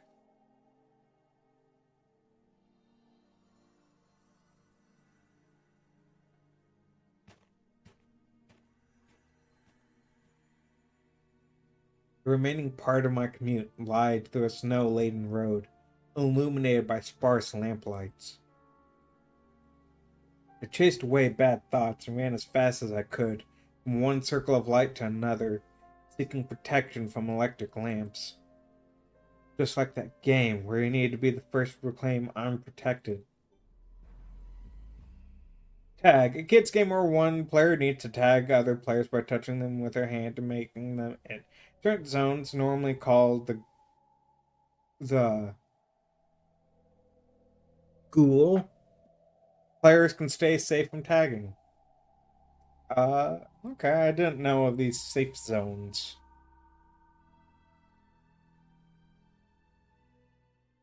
It's just in this case that protection was flimsy at best, with darkness writhing outside its bounds. Wait, no, we did at my elementary school. There was a jungle gym that was a safe zone, but that was like you had to get there before getting tagged, and then you were safe. Yeah. Just in this case, that protection was flimsy at best, with darkness writhing outside its bounds. Then I noticed something remarkably eerie.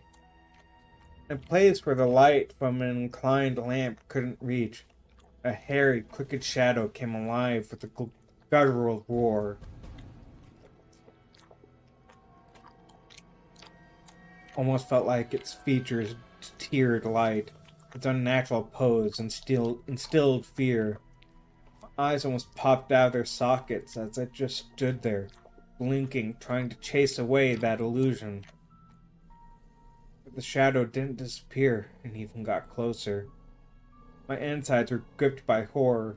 I stepped back and almost fell into a snow pile. Black silhouette, on the other hand, straightened up and addressed me in a sweet voice. Sneaking around, huh? Trying to steal my soul? Words got stuck in my throat. Who could be talking in such a silky voice here, between the forest and the dormant village? Will you say something, dummy? The cat got your tongue? Alright, I'll bite off your nose then. They'll teach you not to poke it in places it doesn't belong. The girl stood before me, judging from the voice and the silhouette. I couldn't even reprimand myself for getting scared by a girl, for noticing a gaping mouth under her hood and something dangerously shiny inside. I was stunned.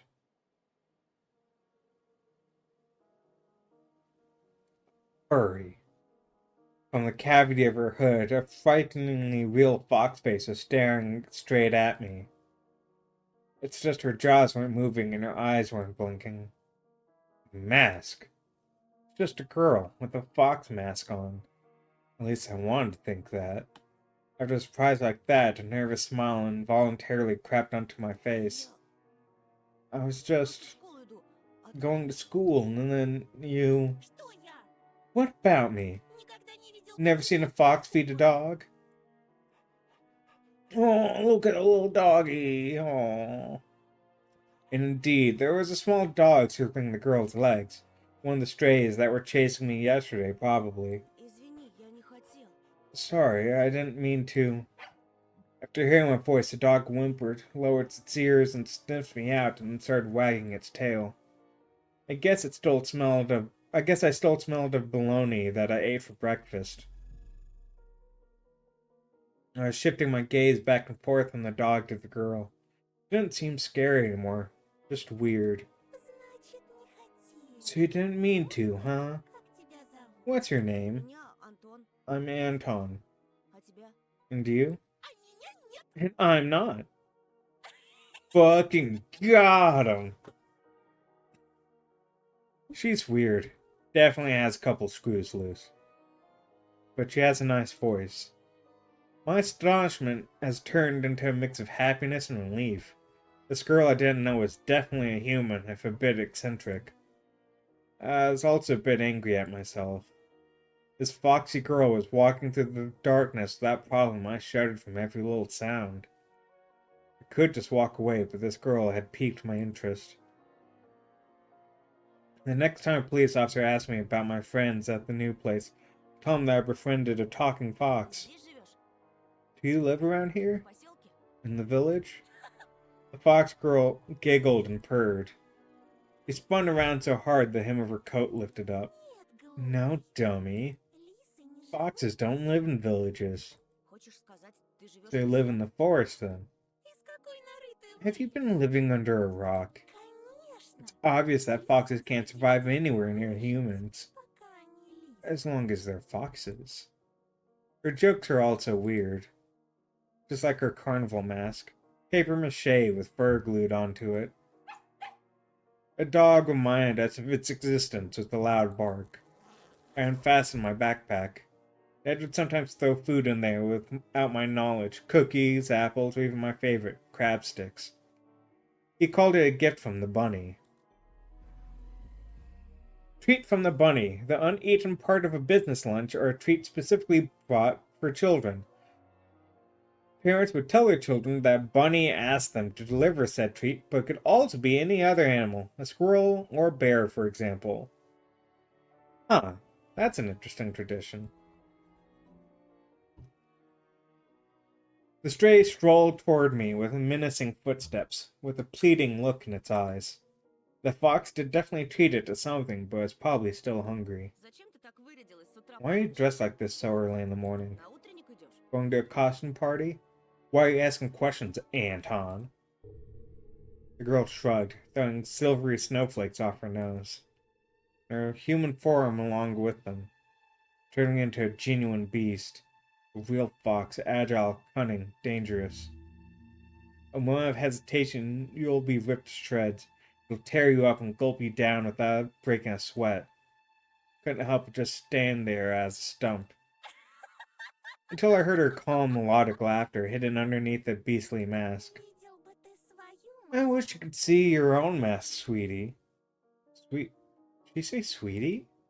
I got embarrassed. Went right up to my hair roots. We'd seen a fox in a zoo once. The new one there with Dad, but it had patchy fur, was gray and skinny.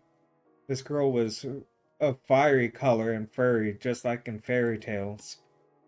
I was still rummaging through my backpack. My fingers that were searching for the dog's treat stumbled upon some soft, crumpled object. Чего? You'll see. Скоро The real проснусь. beast will wake up soon. Спроси-ка лучше у You should ask them where they got their human faces. The girl's shadow was dancing in the lamp's light. The dog yapped in agreement. Creaked down and dropped my finding in the snow without getting proper chance to examine it. Cold wind instantly covered the hole it created with snow. The dog rushed to dig it out, wanting to get its treat. And the fox just snorted. Now I was so embarrassed I wanted to sink through the snow. It was still dark outside of the electric circle. On the contrary, the darkness seemed even more thick. All neighboring houses are sleeping deeply in its inkiness. I did my best to continue the conversation with the weird girl I didn't know. В школу идешь? So, are you going to school? Ах, ну какой Oh же my, ты you are a real dummy. ничего и не Don't you понял. get it? Well, I was trying to be friendly, but she can't stop mocking me, calling me a dummy and all. I should have just moved along without paying any attention to this weirdo and her stupid dog. А ты чего обзываешься? Why are you so mean? Не хочешь отвечать и Don't пошел? answer if you don't want to. Никто не требует. It's not like I care. Still, something froze me in place, tugging me toward the dark figure. Mysterious appearance, her voice that was velvety and just languid enough. I was intrigued and excited, and watched her as people watch fires burn.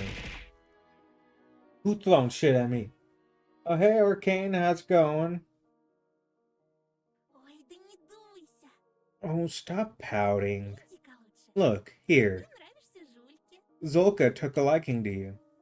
The dog was digging through snow with sharp movements, snoring loudly. The back?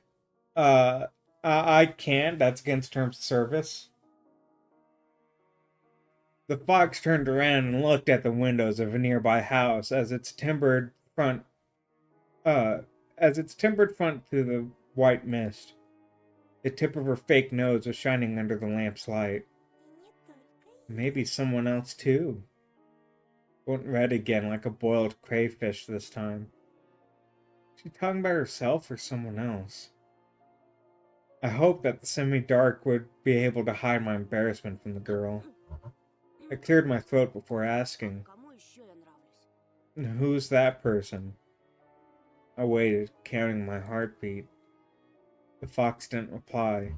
Her sly stare was scanning the frosty patterns of someone. Her sly stare was scanning the frosty patterns of someone's windows. She was reading them like a glass book. I wonder what she can see in those wintry paintings. And Stray stopped rummaging through the snow. She leaned to me, holding my object in her jaws. A mitten. Could it be the one I found in the forest? What is it doing here? When I looked closer, I realized that was just my mitten. Maybe Mom stuffed it in there when I was asleep? Some missing boy immediately came to mind. Эй, ты знаешь что-нибудь про Вову? Hey, do you know anything about Vova? I imagine the scene. Silhouettes dancing in the clearing. The dance on the night when Vova had disappeared. A boy who, when found, can provide a big reward and maybe save my family. I remembered my birthday, and our parents promised to take me and Olia to Disneyland in Paris. But instead of a long anticipated gift, they gave me a simple brick game console, visibly embarrassed. I was crying my eyes out back then, demanding to take me to the promised amusement park. That was the first time when my mom and dad had a big fight. My greediness shattered their relationship. If only I could fix everything, gather everybody I love and take them to Disneyland. В ночь, когда пропал Вова, я, кажется, On the night Boba disappeared, I think I saw someone looking like you dancing under my window. It couldn't be true. I felt like her mask became even more sly. The fox was sniffing me А out. что? Ты Oh, тогда that got you worried? за себя или For за yourself? ещё? Or for someone else? Julia, as soon as I thought about my sister, my chest tightened and cold sweat streamed down my spine. Ну так слушай меня Oh, then listen closely, a boy named Anton. Это This is a большой big and scary forest. Fox Girl stepped forward menacingly. и я. And I'm not its only tenant. Другие The other beasts already know about you. Берегись, Beware. We'll come again tonight. Shouldn't have talked to this evil in child form, I thought, panicking. When you and your parents will be fast asleep, we'll sneak really close and dance. Macarena! Чё? Huh? Эй, Макарена! I mean, I don't need to read that line. She did it perfectly. Look at you. Your mouth is agape. And Tosha. Видел он меня He ночью? saw me near his window at night. Yeah, right. Are you by chance a dimwit? Nobody would let me go outside that late. Здесь Children go missing here, you know. I touched the plastic frame of my glasses, puzzled by her silly joke. Got me scared to death. Ой, да не тереби ты Hey, популярность. why don't you stop fondling your glasses? Раньше тоже. I was also nearsighted once. Лучше послушай Listen to me and maybe you'll become smarter. лисичку. Как? Remember what they call foxes? Плутовка? Cunning? My words seemed to hurt her. Hey, what did you... Да как ты меня... Ой, прости. I'm sorry? Her laughter is akin to the jingle of a pair of silver bells. Да шучу. Just pulling your leg. Конечно, Of course we're cunning. если ты ловкий и If you're agile and brave enough to befriend a cunning fox, I'll help you look for your Vova. Ты же неспроста его There's a reason why you're doing it right. I shrugged in reply. Her insight was alarming. знаю, почему I know why children have been swarming our forest recently. порой там можно... Sometimes you can find a lot of interesting stuff there. Я вот одна... One day I saw a huge pile of candy once, and I swam in it until my jaws cramped. Pile of candy? I couldn't deduce whether she believed in what she was saying from the tone of her voice. I showed her another smile, a fake one this time. Смотрите-ка, какой недоверчивый. Ooh, so wary. Well, what will you say to this then? That's a lot of candy. She held out her hand in a furry mitten. There was an assortment of sweets in her palm. In the city where I used to live, sweets like these were sold at markets or in kiosks. Kiosks, a small container type shop selling a wide assortment of products from bubblegum to vodka, clothing, or even home appliances. These types of shops were popular in 90s Russia and more often than not tied to criminal organizations. I saw my favorite bubblegum in a vivid wrapper amongst the tasty treasure. Is it Turbo? A familiar name on it, Turbo. It was either Turbo or that thing that has like a dog on it. Triangular fox face poked her nose toward me. Угощайся. Take some. У меня их полные My карманы. pockets are full of these. If a fox offers you candy, you say yes. I accepted the treat and catching a whiff of the girl's smell. Fur, fireworks, and citrus. Smell of holidays. My fingers tingled with while I was carefully unwrapping the gum. Peachy aroma entered my nostrils, and something else. Something unfamiliar but pleasant. Booty cube ended up in my mouth. Started moving my molars, chewing the gum. Tasted like your usual Turkish gum, only my tongue went a bit numb. I couldn't believe my luck after opening the insert. Oh, you want a fucking car! Bubblegum insert games. The type of games where players put bubblegum inserts onto their palm and try to flip it by throwing it in the air. The player who happens to flip one or more inserts claims them as their prize. Those inserts were often considered as collectibles. Wait. Put bubblegum inserts on the palm of their hand and try to flip it by throwing it in the air. Okay. I follow it now. I follow it. I looked at a Mercedes-Benz, an extremely rare and hence desirable collector's item for any boy from my previous neighborhood. My heart skipped a beat. I was barely able to tear my eyes off from the insert, still stunned. This is... Теперь понял, Now do you see what can be found in the forest? только на твоем Still, месте я I бы wouldn't go there alone if I were you. тебе вон от жвачки. We'll get so flustered over simple bubble gum after all. Представляешь, Imagine what would happen if you find a travel case worth of these. It'll surely blow your mind. Unusual treats. Just like everything else about her. I carefully hid the insert in my back. If I was putting a rare butterfly in a can. Fox giggled. This is not how things are supposed to go on a Monday morning. Who are you? I refrained from asking that question. She wouldn't answer anyway, or she'll just lie. I really wanted to see what's behind her mask. I was becoming more and more sure that underneath it wasn't just some simple young girl. может, Вова тоже What if решил Boba also сделать found a план? snow pilot sweets and is now rolling in it? Слушай, Actually, what if he decided to stay in the forest? Тогда He must be so cold without a second mitten then. The wind caught her words like smoke from a fire and carried them deep into the darkness, into the creepy thicket. The trees behind me creaked with their bony branches. Или Or what if что-то случилось. something happened to him along the way? Что-то страшное. Something terrible. The forest reacted to her words, became alive. It sniffed me out, perking up its ears just like a curious beast. The fox girl pierced me with her eyes again. Те звери? Wild beasts? Это, по-твоему, Find страшно? that scary? Ну, не Well, знаю. I don't know. Не знаю. He doesn't know. Уж не сдвоишь? Oh my, have I befriended a dunce? Didn't like being called a dunce, yet being friends with her sounded nice. Расист. My grades are good. Бел да пушистый. Really now.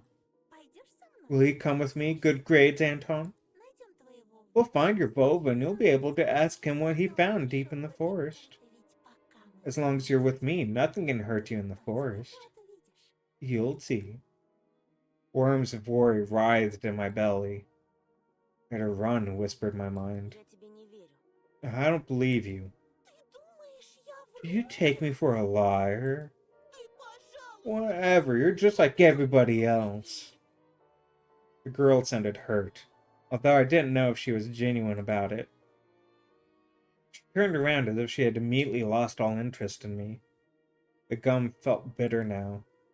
I remembered my dad's favorite saying, "Where are your manners, son?" Indeed, this fox was kind to Не me. обижайся, пожалуйста. Please, don't get mad. Лисы бывают и добрыми. Foxes can also be Ну, nice, как в сказках. like in fairy tales. Мне бы только понять, что I ты just need to know what kind of fox you are. The girl giggled, hiding the nose of her mask in her hands. Тогда пойдем со мной. Follow me into the forest and you'll get to know me. Поздно, но не сейчас. But not right now.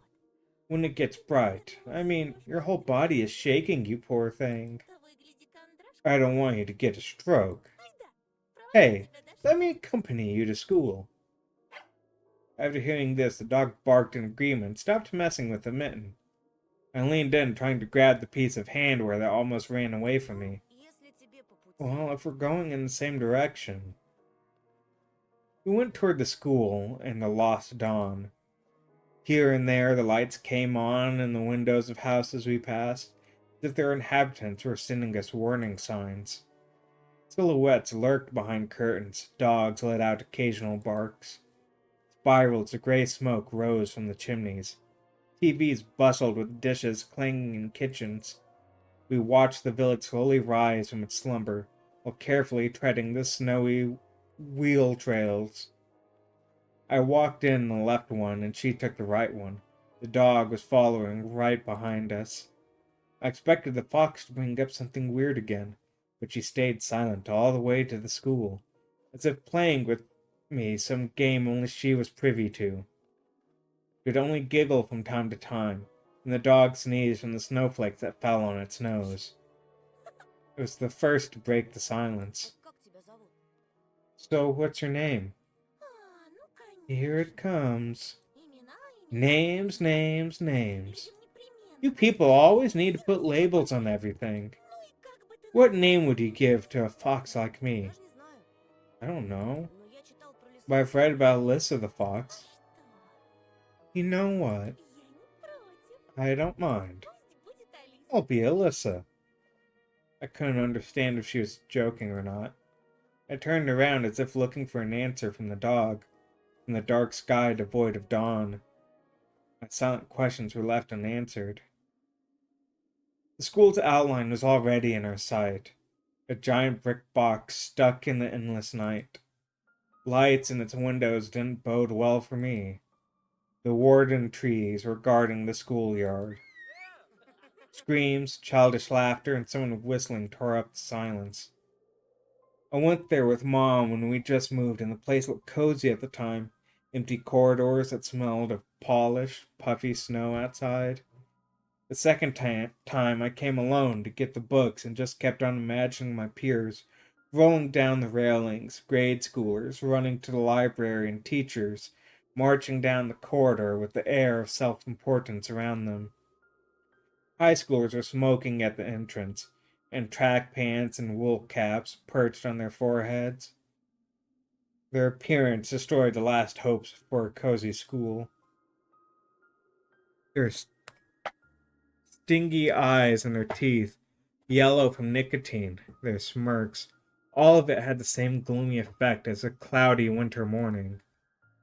Absorbed by my thoughts, I completely forgot about my companion. После уроков жду тебя на I'll wait for you at the backyard after school, возле повешенного. near the hanged man. Возле кого? Near what? She just ignored my question. Опаздывай. Don't be late. I hesitated, blowing hot and cold again. Mom always said that when I would have trouble choosing between two options. Thinking about Mom helped me Я после reply. школы сразу домой. I'm going straight home after school. Эх, Антоша, Антоша. Well, Antosha, Я тебя так I'm going to let you off the hook. So, Is Anton like short for Antosha? It's like Tosha and Anton are short for Atosha. Другие же не But the заметят. others will creep up to you with their smiles and sink their teeth into you. Won't be able to shake them off as easy. Попомни мои слова. Remember my words. Okay, I was not expecting that. I really was not expecting that. The fox opened her mouth in a wide yawn. What kind of trick is this? Someone running in the distance called out my name. I instinctively turned around to the dog. Who fucking throws a snowball at a dog? A huge snowball whizzed past my shoulder and hit the dog. It whimpered and ran toward the spring. The darkness devoured it. The fox girl was nowhere to be seen. She dissolved into frosty air. She hiding in my shadow. Gulped and swallowed the gum. Unlucky. After taking a deep breath, I went toward the school, toward the cutlets and dough, toward the light raining down onto the snow. Okay, well, let's... There's a fresh-looking Volga parked nearby with one of its front wheels perched up on the icy curb. Black like sooth, as if it was straight out of the horror story Dad loved to tell me when we hid in the attic during thunderstorm. I remember him always wearing a sad smile while mentioning the black car that snatched children. He would say, "It looked like a funeral car on the inside, white curtains and all. And it has DSC on its license plate. You know what that means? Death to Soviet children." Funny, I was born in the USSR too.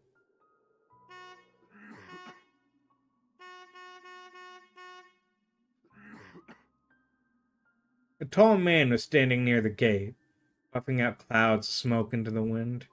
He didn't look like a teacher. Was he a PE guy, maybe? I carefully studied his face that looked like it was cut from a piece of granite, and his hair lip that was holding down a cigarette. He was playing around with car keys and staring back at us.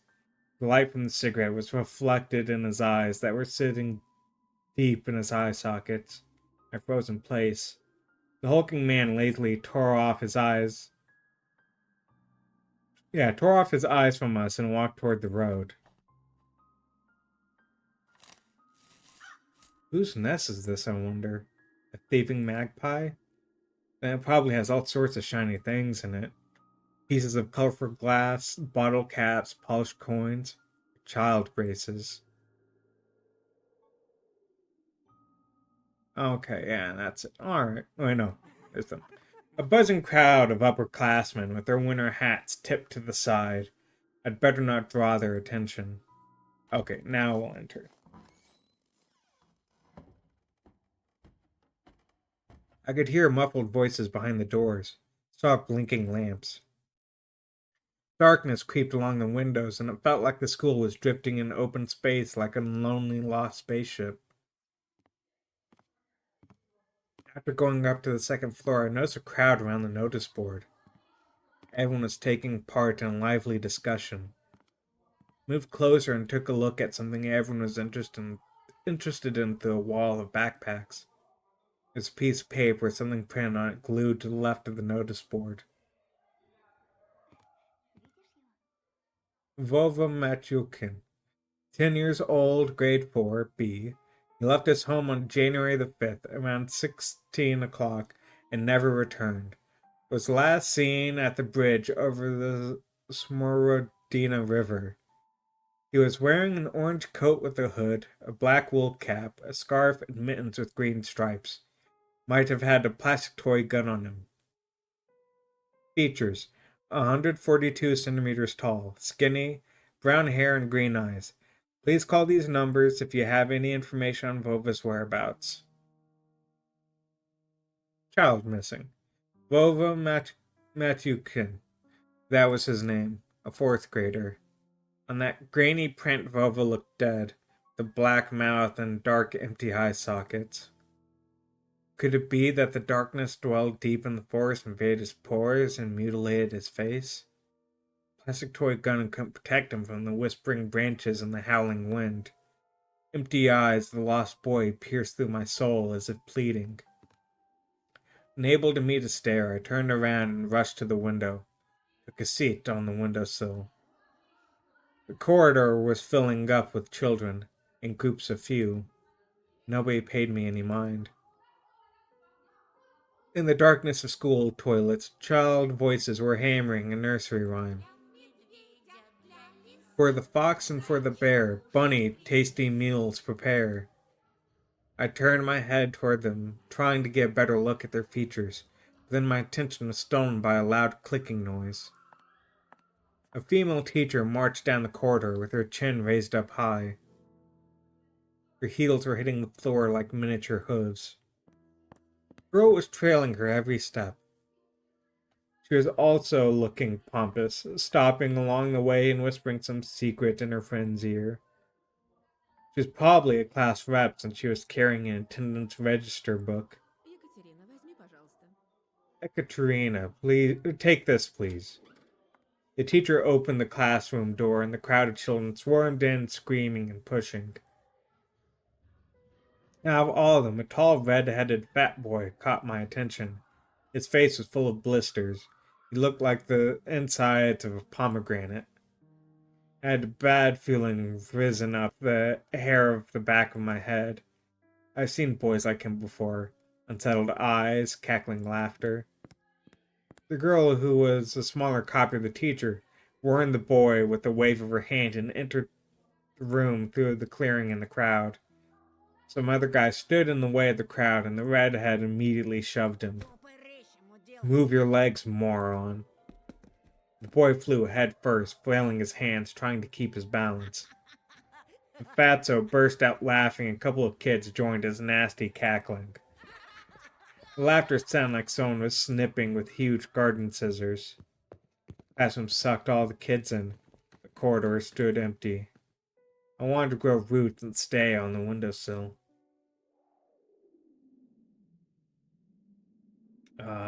I'm not familiar with that kind of track. A handful of lampposts outside were battling the darkness, writhing like fluorescent fish in the black ocean. Maybe I can still run away? Go outside, dissolve in the dark. I imagine myself running through the snow, how it squeaks under my boots, and I'm becoming lighter and lighter with every step. The ringer's trill blew that illusion away. I tore myself from the window with great effort, and took a couple of deep breaths, trying to at least calm down my mad pulse, and entered the classroom.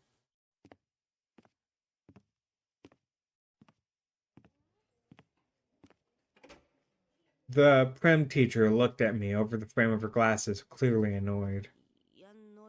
I'm the transfer student. I was told to come here. The snowy forest trail was winding in front of my eyes. The pines rustled, but didn't sound predatory anymore.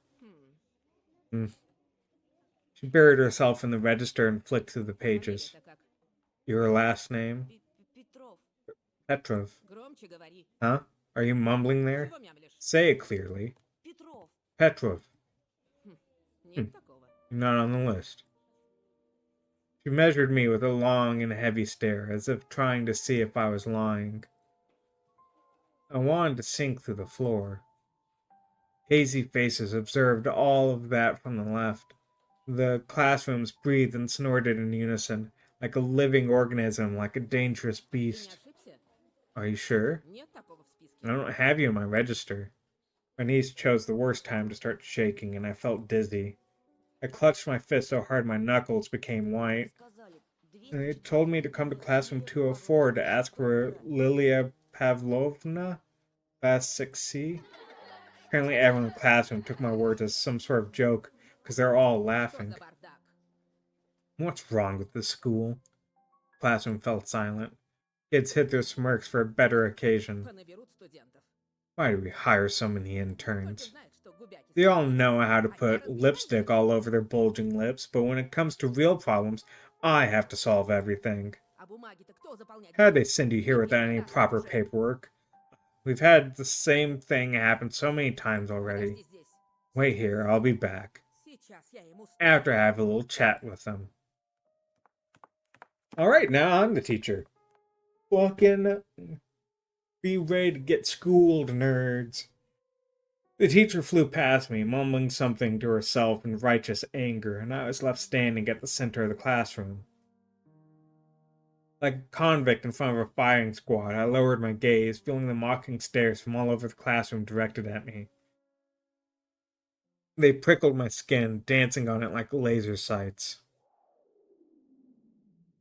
Once again, I imagined running far away from this place, fighting the clawing wind, soaring high above the pines in one long jump, with the wind in my back as my only companion. The eyes of my future classmates were asking, this new boy, is he one of us or an outsider? Somebody whispered something and stifled laughter rolled through the classroom. Wipe the board. It was easy to guess who was the main prankster here. Hey, Four Eyes. Are you not only blind, but also deaf? It said wipe the board. My knees weren't the only shaking part of my body anymore. I was trembling from head to toe and I prayed for the teacher to come back sooner. Our prayers were answered by the powers that be. Ну что мне с тобой делать-то? And what should I do with you now? Куда сажать, а? Where will you sit? Давай-ка сядь, Oh наверное. well, you can sit with Simon, I guess. Он все равно один. He's alone anyway. Еще чего? No way. The fatso put his backpack on the seat beside him in defiance, scratched his belly, and smirked. Ты опять за старое? Are you back to your old tricks? Снова бабушку Should I call your grandma here again? Classroom went silent. А чё она мне сделала? And what's she gonna do? Не она, так я тебе сделаю. I'll be the one to do something if she doesn't. Рюкзак убрал быстро. Put away your backpack, now. Oh, Simeon didn't move a muscle. He started studying the portraits of writers on the wall, looking bored. I need to do something to resolve this somehow, to save myself. I cleared my throat and continued in a stifled voice that sounded nothing like me. Я могу за последний I класс can sit in the last row. Там, кажется, свободно. I think there's a free seat. The teacher snorted loudly. She looked at me, then at Simeon, then back at me. Ладно, Fine, садись, пока go не надо. there, for now. А с тобой, бабуля, And you, мы еще поговорим. Faberin, I'll have a talk with you Чтобы later. подошел после уроков. Come to me after classes. Будешь по классу дежурить. You'll be on cleaning duty, got it? Simeon forced out a twisted smile. Juicy pimples were growing on the tip of his nose, ripe for the taking. Ew, gross. I walked carefully, afraid to stumble and fall, causing another outburst of laughter from everyone. Took my seat at the back at the last table, where I was met with a pile of old posters. The outcasts took their seats and the class was ready to start. Хорошо? Начнем урок. Now this is settled. Let's start the class. Тема. Today's theme is traditions of Russian and international literature Не надо and драться. Joshenko's Don't Lie. The fatso turned back to me. His stare informed me of the coming days, weeks, and months of bullying. Got my eyes on you, said his watery look.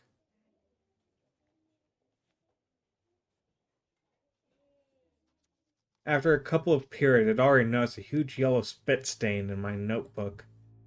Then at the cafeteria, the Simeon accidentally spilled his glass of compote on me. Compote, a dessert drink brewed from a mixture of dry fruit and berries. And then he flailed his hands around after exiting the toilet so some of the liquid from his hands would get on me. Just before the final period for today, Simeon pushed me into a buzzing crowd of girls from our class. They made way, cursing, but I couldn't hold my balance and ended up ramming my face into the girl I took for the class rep before, right in her chest.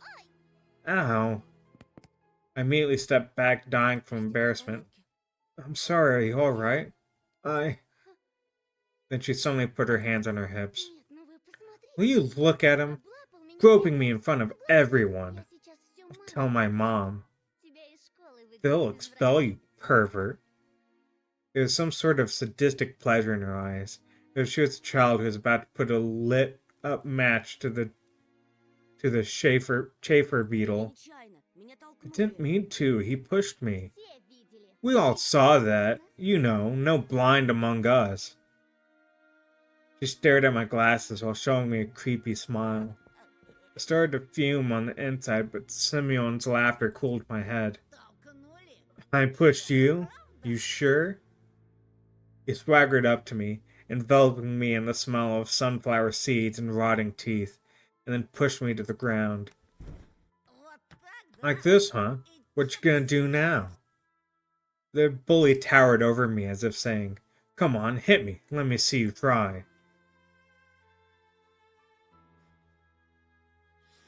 I breathed in loudly, stood up, massaging my temples. Simeon made a mocking face as if asking me wordlessly, What are you gonna do about it? I looked at his red fist and it seemed so big to me at the moment and realized if I said even a single word I'd get hit. And he'd keep on hitting me until I cry. Maybe even that won't stop him. Nobody's going to help me. Простите, Sorry, споткнулся. I tripped. What a pathetic squeak. If I could actually burn up from shame, I would have been reduced to cinders by now. Нормально научись. Learn how to walk, Слепошара. blind rat. I lowered my eyes and squeezed past Simeon. He showered me with the smell of decaying teeth. Пока-пока. Bye-bye, sucker. The fatso let out a loud snort behind my back. My muscles became wooden, and I felt him wiping his hand on my back. He continued walking. Okay, game, thanks. Gave me achievement. I was like, you don't know how to stand up for yourself. Continued walking, listening to the demeaning smirks from all sides. I just knew you already got who is like the teacher's pet slash like, you know, a high-ranking school trust what she says girl against you. And then you have the bully who's like 3 times your size. Clearly punching him would, 1, get my ass kicked, and 2, would get me in trouble with all the people because she'd lie and say that I did it unprovoked. I continued walking, listening to demeaning smirks from all sides. It was even worse than I expected. I was late to leave the school after classes on purpose. Simeon didn't attend the last period, so I was hopeful. What if he decided to dodge the cleaning duty and ran home, forgetting all about me? This was a relief. I didn't want to meet him in the empty hallway. The smirks of my classmates stood before my eyes like overturned horseshoes. Our class had a lot of fun at my expense, but those who missed the show were asking the others to describe my bullying in full detail. I've just transferred into school for freaks, be less conspicuous among hunchbacks, lame-legged and disfigured. While the other students were leaving the school, I, laughing loudly, was pretending to skim through my books near a window. I was staring outside, nervous. Simeon was nowhere to be found in the front yard or near the school gate.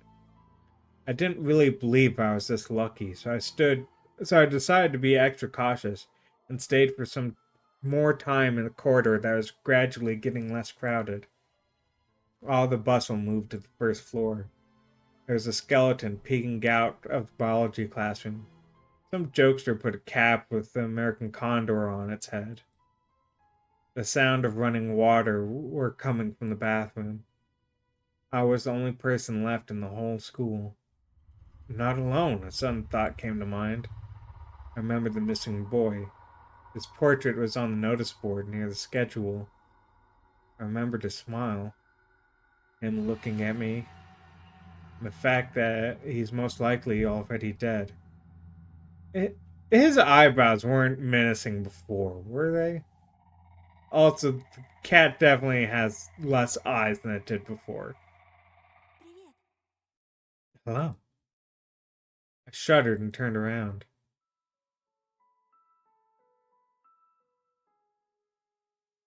At first, my eyes stumbled upon the black violin case. Then I noticed a girl from my class was holding it. She sat in the first row of the second column.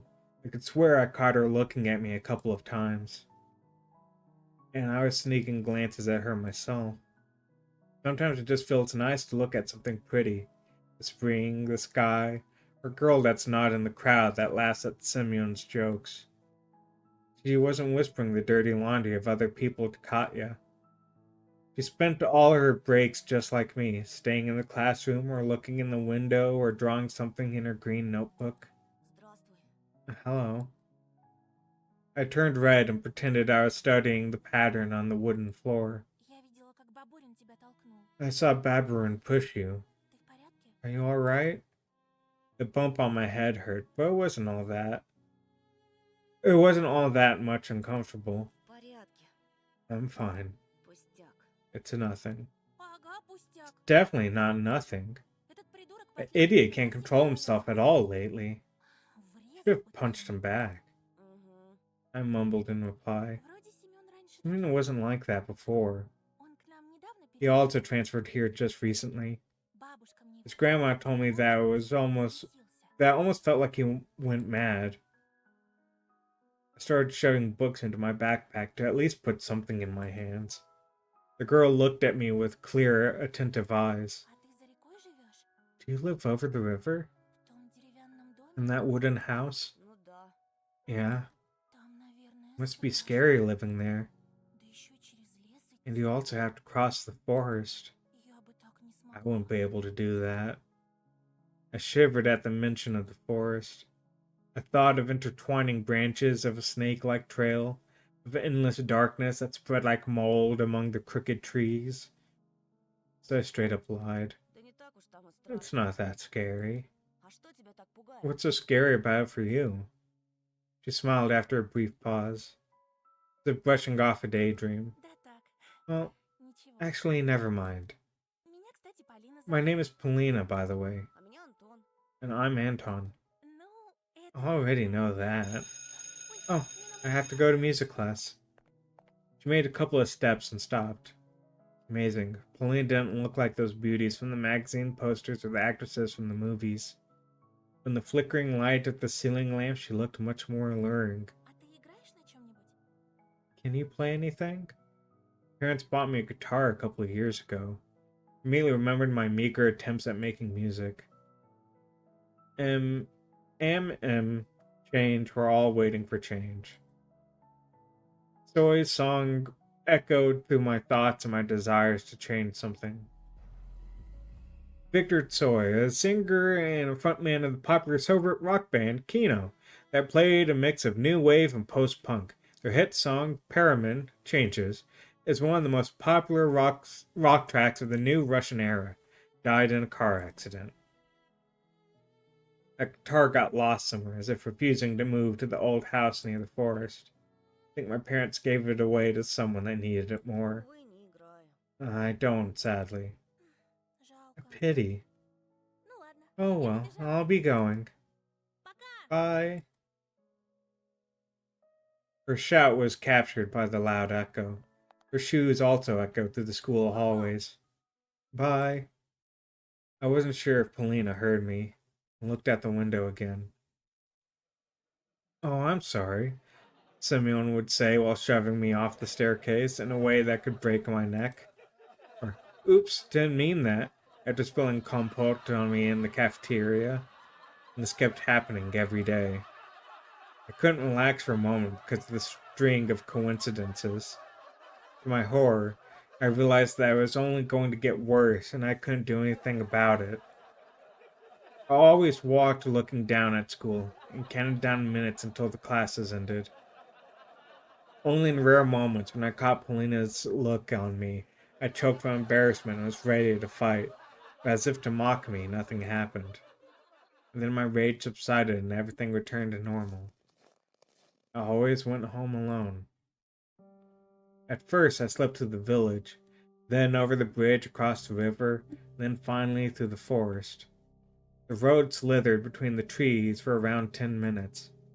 There was no passerby, only cars slowly crawled past me, as if afraid to sink in snow. I tried walking as fast as possible, because branches, white from the snow, and black trunks created an illusion of someone wandering the forest. Somebody tall, sneaky, who can turn into a tree or a snow pile and then, when nobody is looking at them, continue their journey along the road. Ну, здорово, Yo, Antoshka. My heart nearly stopped. From the darkness behind the pines, just like cavemen from their cave, appeared smirking Simeon with a bunch of his cronies. Опачки, какая And встреча! who do we have here? Очкарик, в Check out this four-eyed freak, eh? They surrounded me like carnivorous pride, making me step back. The smell of sweat and tobacco attacked my nostrils. The inside of my mouth felt salty, as if I'd licked a battery. Глядите на этого сопляка, Look at пацаны. this sucker, guys. В школе так You споткнулся, tripped so что hard at лет school they послал. broke the floor. А ремонтировать кто будет? Who will repair it now? кинешься на ремонт, Will you тебе pay не for it, wimp? Не вздыхай, мы тебя Don't you правильно worry, так we'll научим. teach you how to walk right. Simeon brought a sizable signet ring with some geometric shape carved in it up to my face. Ща парашют In a moment, I'll hit печаткой так заряжу, I'll hit your блин, face so hard I'll leave a стой, mark for the rest of your life. Стой! Stop! A whizzing whisper left my lips and my head tilted forward, hitting Simon's fist. Red sparks flew from my eyes. They're going to gang up on me and beat me up. Яша! Biasha, give me a hand. Simeon gave me a rough push toward the bastard with this. And he tripped me up. I'm not too comfortable with some of the words being chosen lately. I fell on the sharp crust of ice and the fatso stepped on my hand, preventing me from getting up. A painful groan escaped my throat. Слыхали, как заныл? Did you hear him whimper? А ты случаем не Is he пей? actually a loser or something? I'm just gonna sub words at this point. I started to lose breath from anger and resentment. The pain was growing. My ear was hot and pulsating pain was shooting through it, like it was cut off and a ball of nettle was sewn in its Чё place. молчишь, Антошка? Why so silent, Toshka? Отвечай, ты педик? Come on, tell us. Are you a loser? At this moment, I felt pure, unbridled rage, the amalgamation of my anger. Like a sprout's ink, it rose up from the depths of my mind, filling all my thoughts. Говори, Morons! знаете, что You мой know, дед my dad педик? is also a loser? Simmons burst out laughing. This became the last straw. Fear and anger were grappling inside me like mad dogs. Занимался. Поняли? He knows Aikido, got it? Он еще воевал. And he's a vet. Таких, как вы. He'll kill the likes of you with his eyes closed. Слово скажу. One word from me and he'll... The boy in a tracksuit raised his hand, stopping the torrent of lies, and made a couple of steps forward. Simeon slowly backed off, giving me an opportunity to stand up. It was a surprise for me. Seems like Babarin wasn't the leader of their gang. In reality, they were all listening to the boy, who was looking like a small carnivore with very strong and sharp teeth. Pines were swaying back and forth like solemn guardians. Did he believe me? Or was he confused by my face, twisting with rage? Воевал, говоришь? Bet, you say. Мой батя тоже My воевал dad also fought in the war. в Афгане. An Afghan. А твой? And yours? И мой. Mine too. Да, и в каких Oh, войсках, really? интересно? What force did he serve in? I stumbled, fear chomped at my rage's throat and made it bleed. Да он фуфло. He's full of shit, Ronka. Бля, Будуна. You're sure as fuck, eh? Думал, меня так просто Did you развести? think I'm so easy to trick? Я тебя I can see through all your lies, little bitch. And there is a nasty smile on his face now. This didn't bode well for me. Ты сам себе Well, не you've дал. asked for this. Хамать. You're fucked. Во-во. That's right. Давай, Антошка. Pray that they find her dead body come spring, eh? Сидел бы ниже травы, был If only бы you цел. stayed silent. Wouldn't have lost a hair. Но про Афган пиздеть But я fucking не around буду. with stuff like Afghan, my dad spent time under fire, В on дождь international блядь. duty, and fucking Dash de Margo. Dash de Margo, a desert region in the southern provinces of Helmand and Nimruz in Afghanistan. Its name can be translated into English as Plain of Death. During the conflict of Afghanistan, the Soviet army destroyed countless drug caravans headed to Iran there. Сёма, ушатай-ка Give его. him a good pounding, Syoma. The delinquents closed in on me, and I ended up in front of Semyon. Blood was pumping in my temples.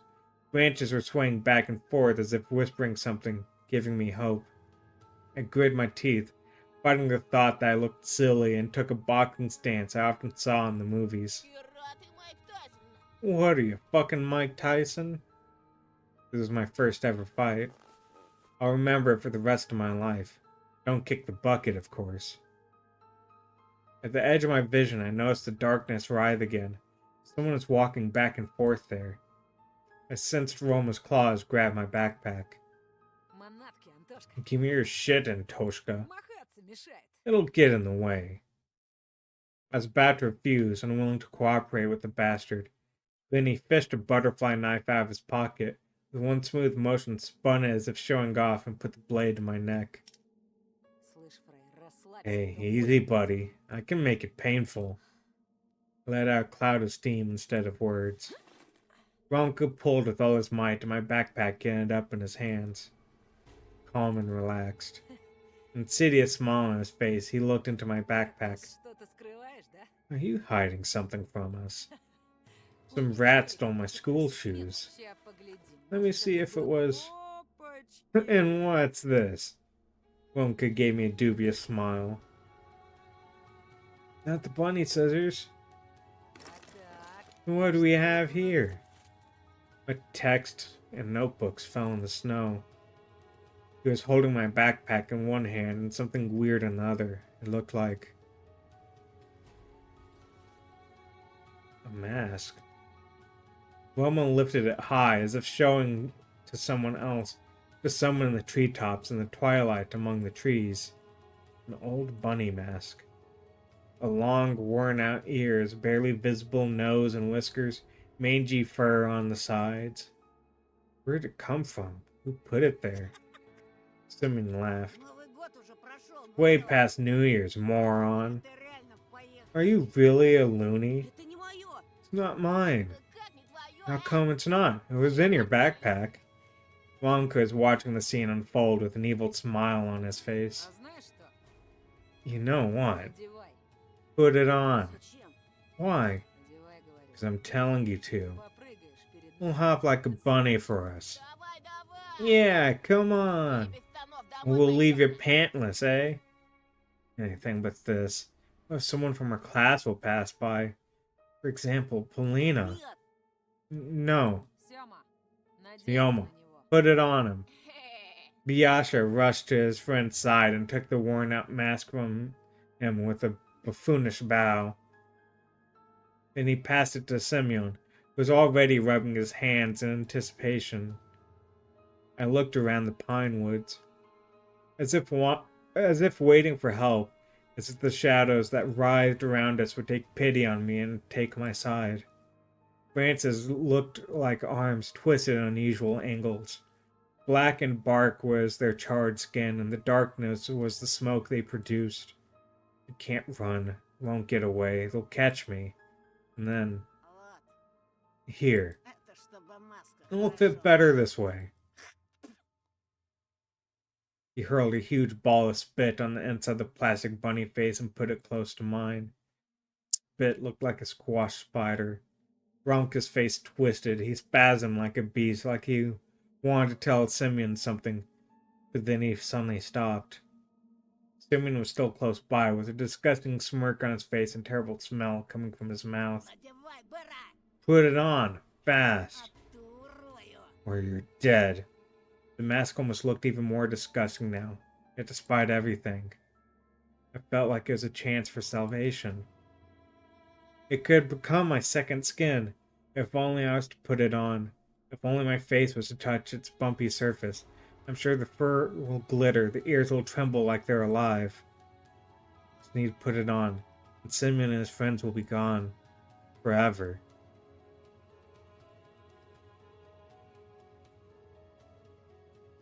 I reached out. My hand wasn't shaking anymore. Simeon handed me the mask and let out an evil laugh. Fur felt warm to the touch, just like I expected. I got goosebumps. Electricity flowed through my spine. Вот оно, This is it. мое спасение. My salvation. Voice whispered to me from the well of my subconscious. Just put it on and nobody will hurt you. The forest froze, gazing at me with cracks in the bark. I acted slowly. Took off my glasses. Got rid of the nasty spit on the paper mache. There's movement inside of the bunny face. So something was trying to break out, and I needed to help it. I lifted up the mask and started moving it toward my flaming cheeks.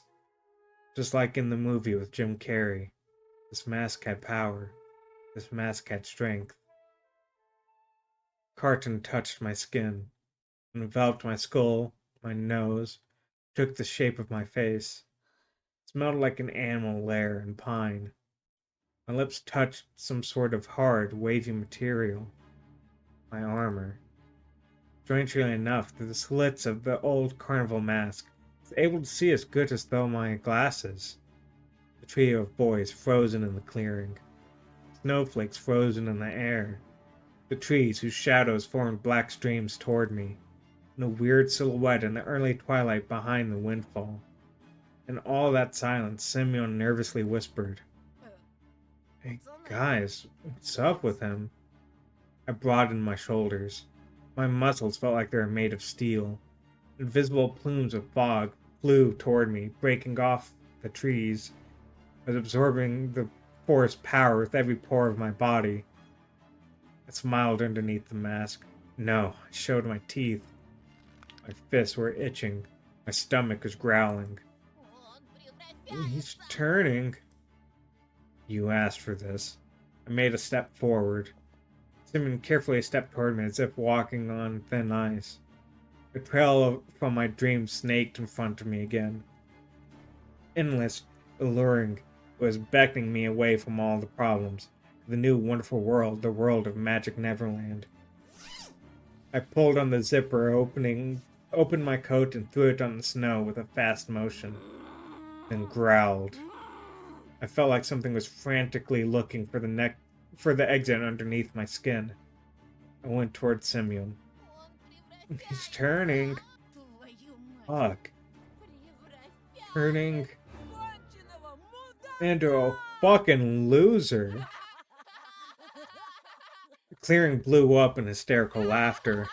Biasha was clutching his stomach. Roma smirked, shaking his head.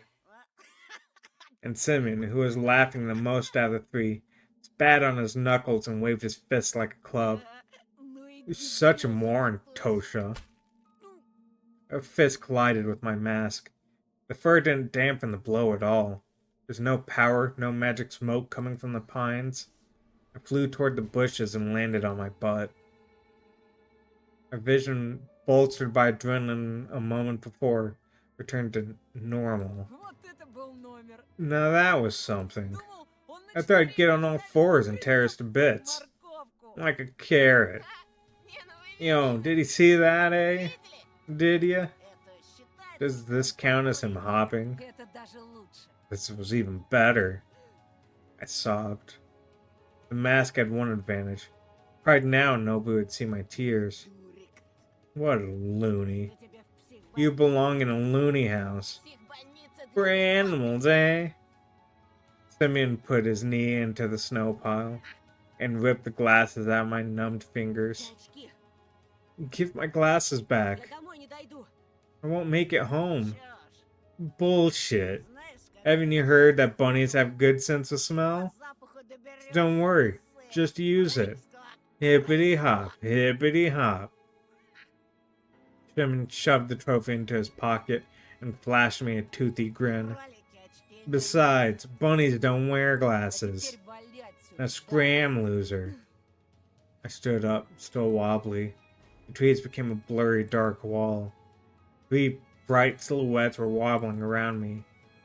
There were black spots on them, their eye sockets and mouths, but it looked to me like there was more of them than it should be. I turned it to the forest. Simmons' boot came to my rescue, kicking me in the butt and quickening my shameful retreat. Hippity hop, hippity hop. I threw the mask into a ravine out of spite, and then zigzagged through the fire break alone in the giant snow-laden world. The trunks around me bent in all directions. Their treetops disappeared into the darkness above me. The sky was pushing me down. I wanted to cry, but my eyes were completely dry by now. Only sadness and longing were left. A desire to bury myself under the snow, or leave for the Neverland, joining Volva and Sinia. I didn't care where to go.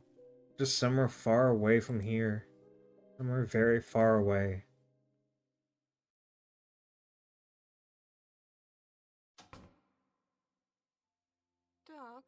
Hey, what's this? Where are your glasses, Anton? Did you lose them? Да, ну, мам, See, I can't be so careless. You think I own a money printing press? Yeah, right. You'll be wearing your old glasses until next year. Olya rushed to me. Saw a fox. Surprised, akin to a shotgun blast. I could only flap my lips in reply. Cup shattered into many tiny pieces with a loud thang. My mom let it fall from her hands. Her face was pale and her eyes were glued to the ground. This pause, just a split second, felt like an eternity. And my mom spoke with disappointment. First there was an owl, now it's a fox. Will you ever get tired of this? But it's true. такая пушистая. She was so fluffy. Она у забора She стояла, stood on her back legs near the hedge, just like a person. она меня позвала. The fox called my name, but then Mom came and she fled. There was no fox. Stop making things up. не подходи к ней. Go near her. If it was necessary, I was ready to shake my sister as if she was a doll made of cloth. Чего, Тоша? What's wrong, Tosha? Не подходи, слышишь? Don't go, you hear me? Mom entered the hallway and gave me a surprised look. I hesitated. Отца ведь укусить может. Well, a fox will bite you. I remembered fairy tales where foxes used to kidnap children. I imagined Alyssa, liberated, carnivorous, running through the night forest with a dangling sack in her hands. It wasn't a real fox. Tell him, Olya. Она на двух She ногах stood on two legs and wore a dress. только она была в She was заправду. real. See? Mom showed us a tired smile, as if it was the only explanation needed. I also forced myself to smile. My smile was like that of a thin piece of soap, right before it dissolves completely on your palm. But when I was left alone with my sister, I whispered, Сейчас увидишь ее. "If you see her again, run."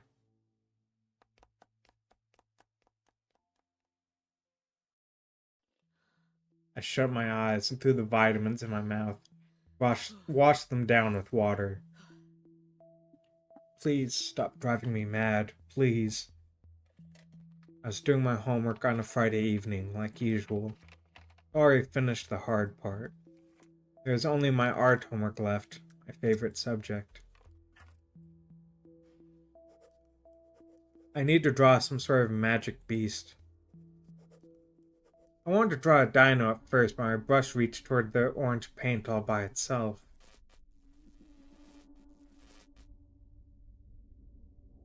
Hey, it's a little fox. One stroke after another, the picture of a fox started slowly forming on a piece of paper.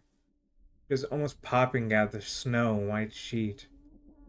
She stood on her back legs and wore a sly smile. Her brush moved again, drawing a fluffy tail. A moment later, it dropped out of my weak hand. After I finished my drawing, I spent a while studying again in surprise. I couldn't understand where this red beast came from. The longer I looked, the scarier her smile felt. Carnivorous, fake, like the smiles of women from adult magazines that were sold in press kiosks back in the city. An alluring smile that masked deep-seated malice. And the fox's eyes turned out red as if bloodshot. They looked more like bullet holes you see in action movies. don't remember drawing them this way. I moved away from the table and the lamp's light reflected from the wet paint. The drawing was glossy. Felt like the fox was watching me, waiting. Антон, Anton, ты что, оглох? are you deaf? Я I was задумался. just thinking. Тебя спрашивают. ты Ask you что-то не again. видел? Have you seen your sister? Опять она She's тебя hiding что-то somewhere прячет? again. Something moved under my bed and I froze. Only his dirty face peeked out with the finger pressed to her lips. Оля, я Oh тебя yeah, I вижу. can see you. Вылезай, ты же... Get out of there, you're covered in dust. Olia crawled from under the bed and started dusting off her stockings, looking down. Пойдем, Оль. Let's go. Я тебе сказку I'll read you a fairy tale. посижу с тобой, пока не Keep you уснешь. company until you fall asleep. Я с вами I спать want to sleep хочу. with you, not in that room. It's... Mom entered the room. Что, опять сова? What, the owl again? А кто ж еще? And what do you think? Оль, она не придет больше. Oh yeah, it won't come anymore. Я ее I прогнал. chased it away. Olia shook her head in defiance. Прогнал. You didn't, Она придет. and it will come. Она сказала, что It будет. said that it will come every night. О, Oh, так она it уже talks говорящая. now? Olia ignored the question and then asked with newfound determination. Можно я с вами Can I sleep with you? Можно. Please? Самый последний This will be the раз. last time. Ты же говорила, что Didn't you последний say that раз был yesterday was the last time? Ольга, ты уже Olga, большая девочка. You're a big girl А now. пусть у меня ложится. Why don't you let her sleep in my room? I thought it was a great idea, but Olia shook her head again. У тебя No, I don't want your room. It watches you too. Goosebumps all over my body. Хватит. Enough. Нет никакой совы. There's no owl. Ты сегодня спишь у You're себя? sleeping in your own room tonight. Got it? Ну, пожалуйста, Please. пожалуйста. Please. Mom took Olia's hand and tried to lead her out of my room. Пойдем, милая. Не Let's мешай. go, sweetie. Don't bother your brother. Olia clutched the bed's head with her free hand. Please, please, please. Не хочу. I don't want to go to it. Mom was tugging Olia toward herself, but she didn't budge, only the bed's head squeaked in agony. Dad intervened by picking Olia up and carrying her out of the room, despite her desperate protests and pleas. No. You don't take me to it. It's going to watch me again. I've listened to them struggle to make my little sister go to bed for a while. In the end, my parents gave up and let Olia sleep with them. But it was surely the last time, ever. When everybody settled down, I was laying in my room, thinking about Olia's words. It's watching you too. I felt uncomfortable. I barely managed to calm down, only after closing the curtains and my room shut. But as soon as I closed my eyes, memories of my day started jumping around in front of me.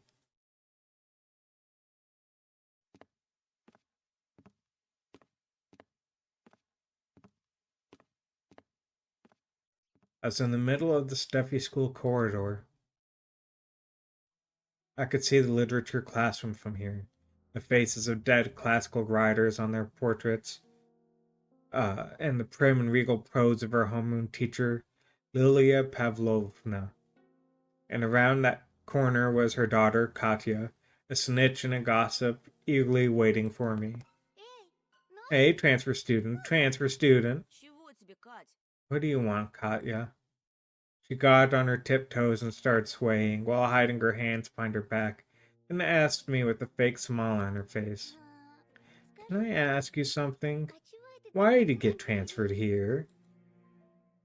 I might have told the truth about this to Polina, but Katya will sell it on the market for 3 kopecks. It would be the same as printing all my thoughts and hanging them near Vova's picture for everyone to see. So I referred to an answer I knew by Всё heart. из-за моих родителей. And it's all because of my У parents. папы тут новая работа. Dad has a new job here, and my mom.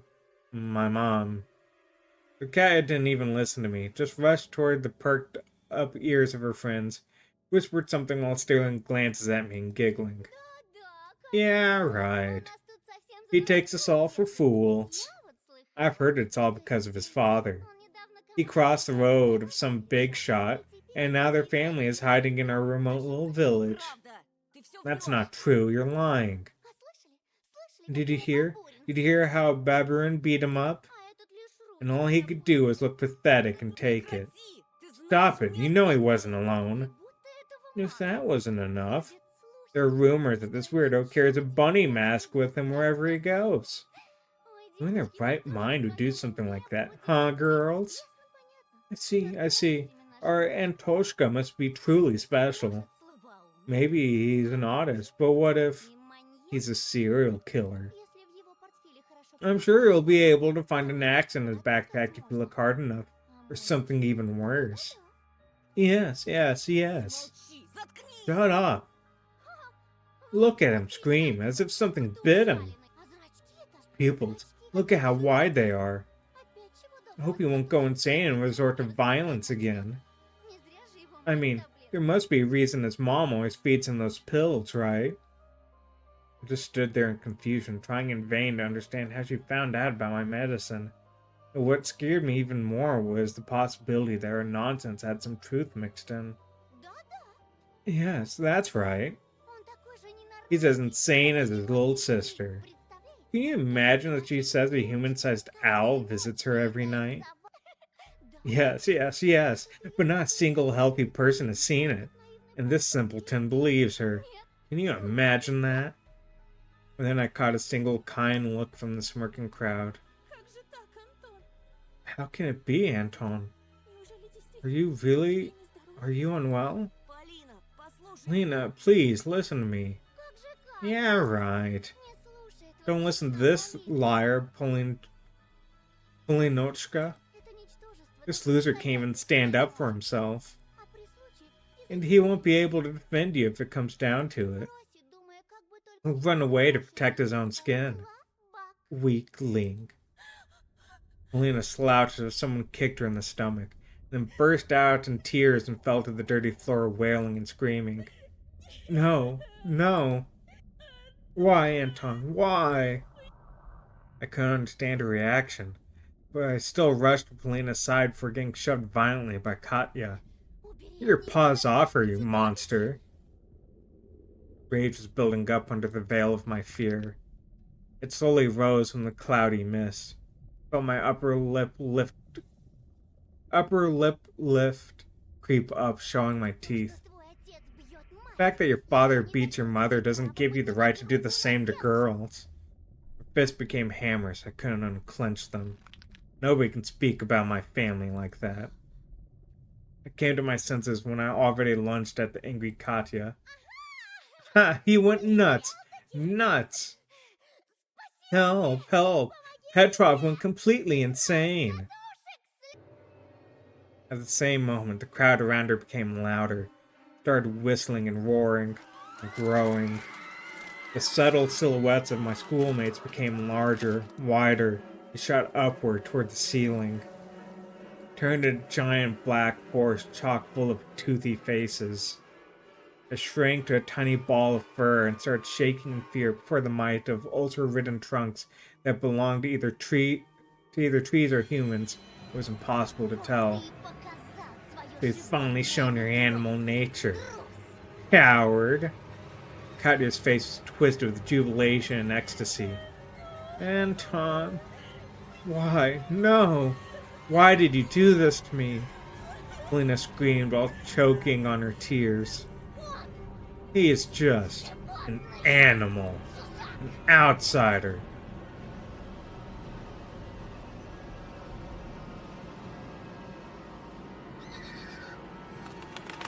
A scary flapping of wings came from the forest. A giant pair of white ears descended somewhere from above, and I dug myself into them. Anton, Anton, please, wake up.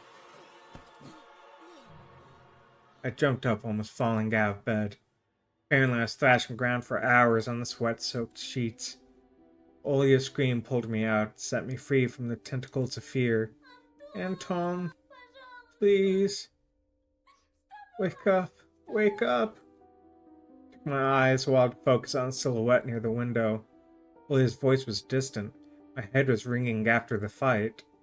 Sounds got distorted, as if my ears were stuffed with cotton. My sister, as distressed as ever, just kept on repeating the same phrase. The owl! The owl! Please! I'm scared. Her tears poured on my heart like boiling water, but I was almost thankful for the owl's appearance. Otherwise, the scared Olya wouldn't have woken me up. Оля, я сейчас. Wait a second, Olya. Хочешь, я тебе Мурзилку? You want me to read Murzulka for you? Zulka is a Soviet and Russian monthly illustrated magazine for kids. It's been published since 1924. The magazine uses an unidentified yellow creature wearing a scarf and a red beret as its mascot. Writers like Samuel Marshak and Agnieszka Barto contributed to the magazine early in their careers. Подожди. I placed my bare heels on the cold floor, felt around for my glasses. Remembered Semyon and his underhanded act inside. Anton, please, please, look. She couldn't tear her eyes off the window as if it was a staring contest. Found the light switch with my hand, the lamp poured bright light all over me. I got up. My vision fooled me, moving the window closer only to push it further the next moment. My sister was just a blurry spot. I took a hesitant step forward. Oh yeah, Что там? what's there? Что-то What случилось? happened? Ты хочешь, чтобы я You want открыла? me to open the curtains? No, please don't. The owl is there. The voice was coming from behind. I turned around, froze in terror. Teary-eyed Olya stood in the doorway. Who are you talking to right now? She stared at me with eyes that were red from crying, with her hands wrapped around her shoulders. Her voice was nervous, as if she was afraid to hear my answer. Я разговаривал с тобой. С I was тем, talking to you, с тобой. someone who pretended to be you. The ledge outside my window creaked ominously as if something huge was sitting on top of it. And then that thing that pretended to be Olya started spreading, changing shape, growing to scary heights under the light of the carnivorous moon. Anton, please, come closer. Come here. The voice didn't belong to my sister anymore. The thing that was hiding behind my curtains got tired of pretending, making me look like a fool. I pinched myself as hard as I could, hoping that the silhouette near the window was just a continuation of my nightmare, hallucination brought upon by the cursed house. And those don't bite, do they? The silhouette was towering before me under the veil of mist. I heard Olya's shrill scream when someone had knocked on the window. Hey Aisha, I'm doing alright. I hope you're doing well. Came to get us. Another knock. Stepped back into the middle of the room, as if there existed nooks where I could hide from this horror. Knock, knock. The sound was sharp, metallic. The lamp started shimmering, and suddenly lighted the whole room and went out, like a candle in a strong wind. The film inside it snapped with a ringing sound. The darkness that was waiting for that exact moment poured from all the angles and enveloped me. There is only this window left in the whole universe. Moonlight poured through it, painting everything the color of bones that were exhumed from the crypt. Olya started squealing and pressed herself into my back, seeking protection. And then an eye, burning with carnivorous fire, stared at us from the window. Knock, knock, knock, knock, knock. I wasn't trying to break the window, it was toying with us. It kept on knocking, driving us mad. Knock, knock, knock, knock, knock.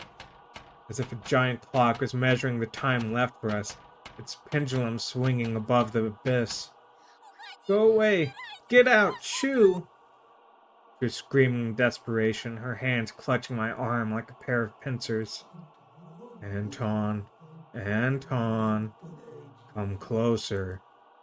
I could barely make out a pair of wings that spread out above the black spot. Tell her, Anton. Tell it that I won't be a bad girl anymore. Never ever. Just wanted to leave. Please. The moonlight suddenly disappeared, and the room descended into darkness. We couldn't see the burning eye anymore.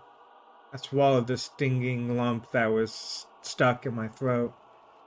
I stepped toward the curtains, entranced by the call of this disfigured guest. Oli was standing behind me, mumbling, "I'll be good, I'll be good, I'll be good." The bleak window was creeping closer, curtains rustled. I reached out to move them aside, so I could look my fear in the eye. That moment, I heard a noise coming from our parents' room. Without thinking, I pulled the curtain to the side in one swing. Nothing. Though there is something shining on the ledge among the scattered feathers. My glasses. The ones that Simeon took from me. How'd they get here? Is that a gift from the gurgling night? Did that owl really bring them here? I looked at the front yard, at the foreboding clearing, at the toothy forest. Not a soul, not a trace of our late night guest. Only the old lamppost, dreaming like a lone watchman among the snowy desert. The dry window frame creaked. I tore away the insulating tape, the stripes of glued newspaper. Window insulation. Before plastic windows became widely accessible in Russia, the cracks and frames of wooden windows were filled with cotton or pieces of cloth and sealed with self-adhesive tape or strips of newspaper soaked in soapy water to conserve heat in winter. I opened the window with big trouble. Wasp pinned me with its little needles. The paintings on my walls moved from the draft. Touched my glasses, sure they would melt in my hands. They were real. My brain was scrambling for an explanation. Simeon and his gang just pulled a prank on me. That was it. That's it. Smooth white blanket was glittering under the street lamp just outside our yard. If anyone was to get close to the house, to climb the pipe to the ledge of my window, they'd surely leave footprints. There were none. Cautiously took my glasses, my wrist still intact. Nobody pulled me into the darkness, full of restless writhing. Вы почему не спите? Why aren't you in bed? I swayed from surprise, almost fell out of the window. Совсем сдурели? Are you out of your mind? Жарко, что ли? Did you feel hot in Не here? болели You давно? want to catch a cold? The owl was here. Tosha chased it away. А ну-ка, марш, Go to your room спать себе в immediately комнату. and get in your bed. А с тобой? And you. Mom paused, directing her seething eyes at me. She was thinking of punishment equivalent to my crime. In the end, she just waved her hand, took Olia by the shoulder, and left, throwing gloomy words my way. Завтра поговорим. We'll talk tomorrow. I managed to get the frame back in place with a couple of hits, pressed in the latches with all the strength my fingers could muster. Cold left the room, but the fear was still present. I placed my glasses on my nose and started studying my reflection in the window. It didn't look like a face, more like a death mask. Just like the one worn by the boy from the notice board. That night, I was on the edge of joining him there.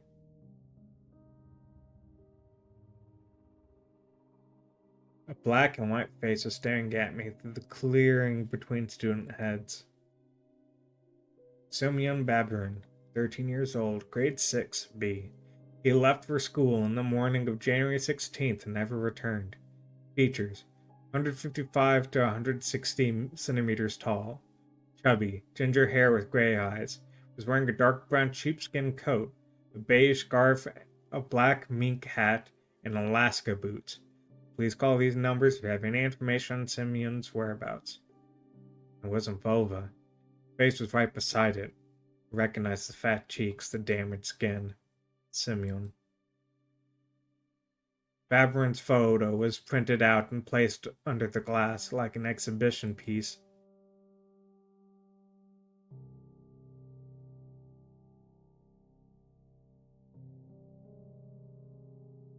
Okay, and then that's where I'm gonna end stream. Just because I know 3 is gonna go longer than I want to go. So I'm just gonna end stream there. Let me find someone to raid. I'm liking this game. I am really curious where the story is going. Yeah, I'm just gonna end stream. I don't feel comfortable rating into the people that are on currently. So yeah, I'm just gonna end here, and I appreciate y'all coming out. I'll be live tomorrow with White Day, School Labyrinth. I'll be continuing that, and I'll put out my schedule later today. I haven't fully set it yet, but I'll put it out later today. And yeah, I appreciate everyone for coming out, and I'll see y'all tomorrow.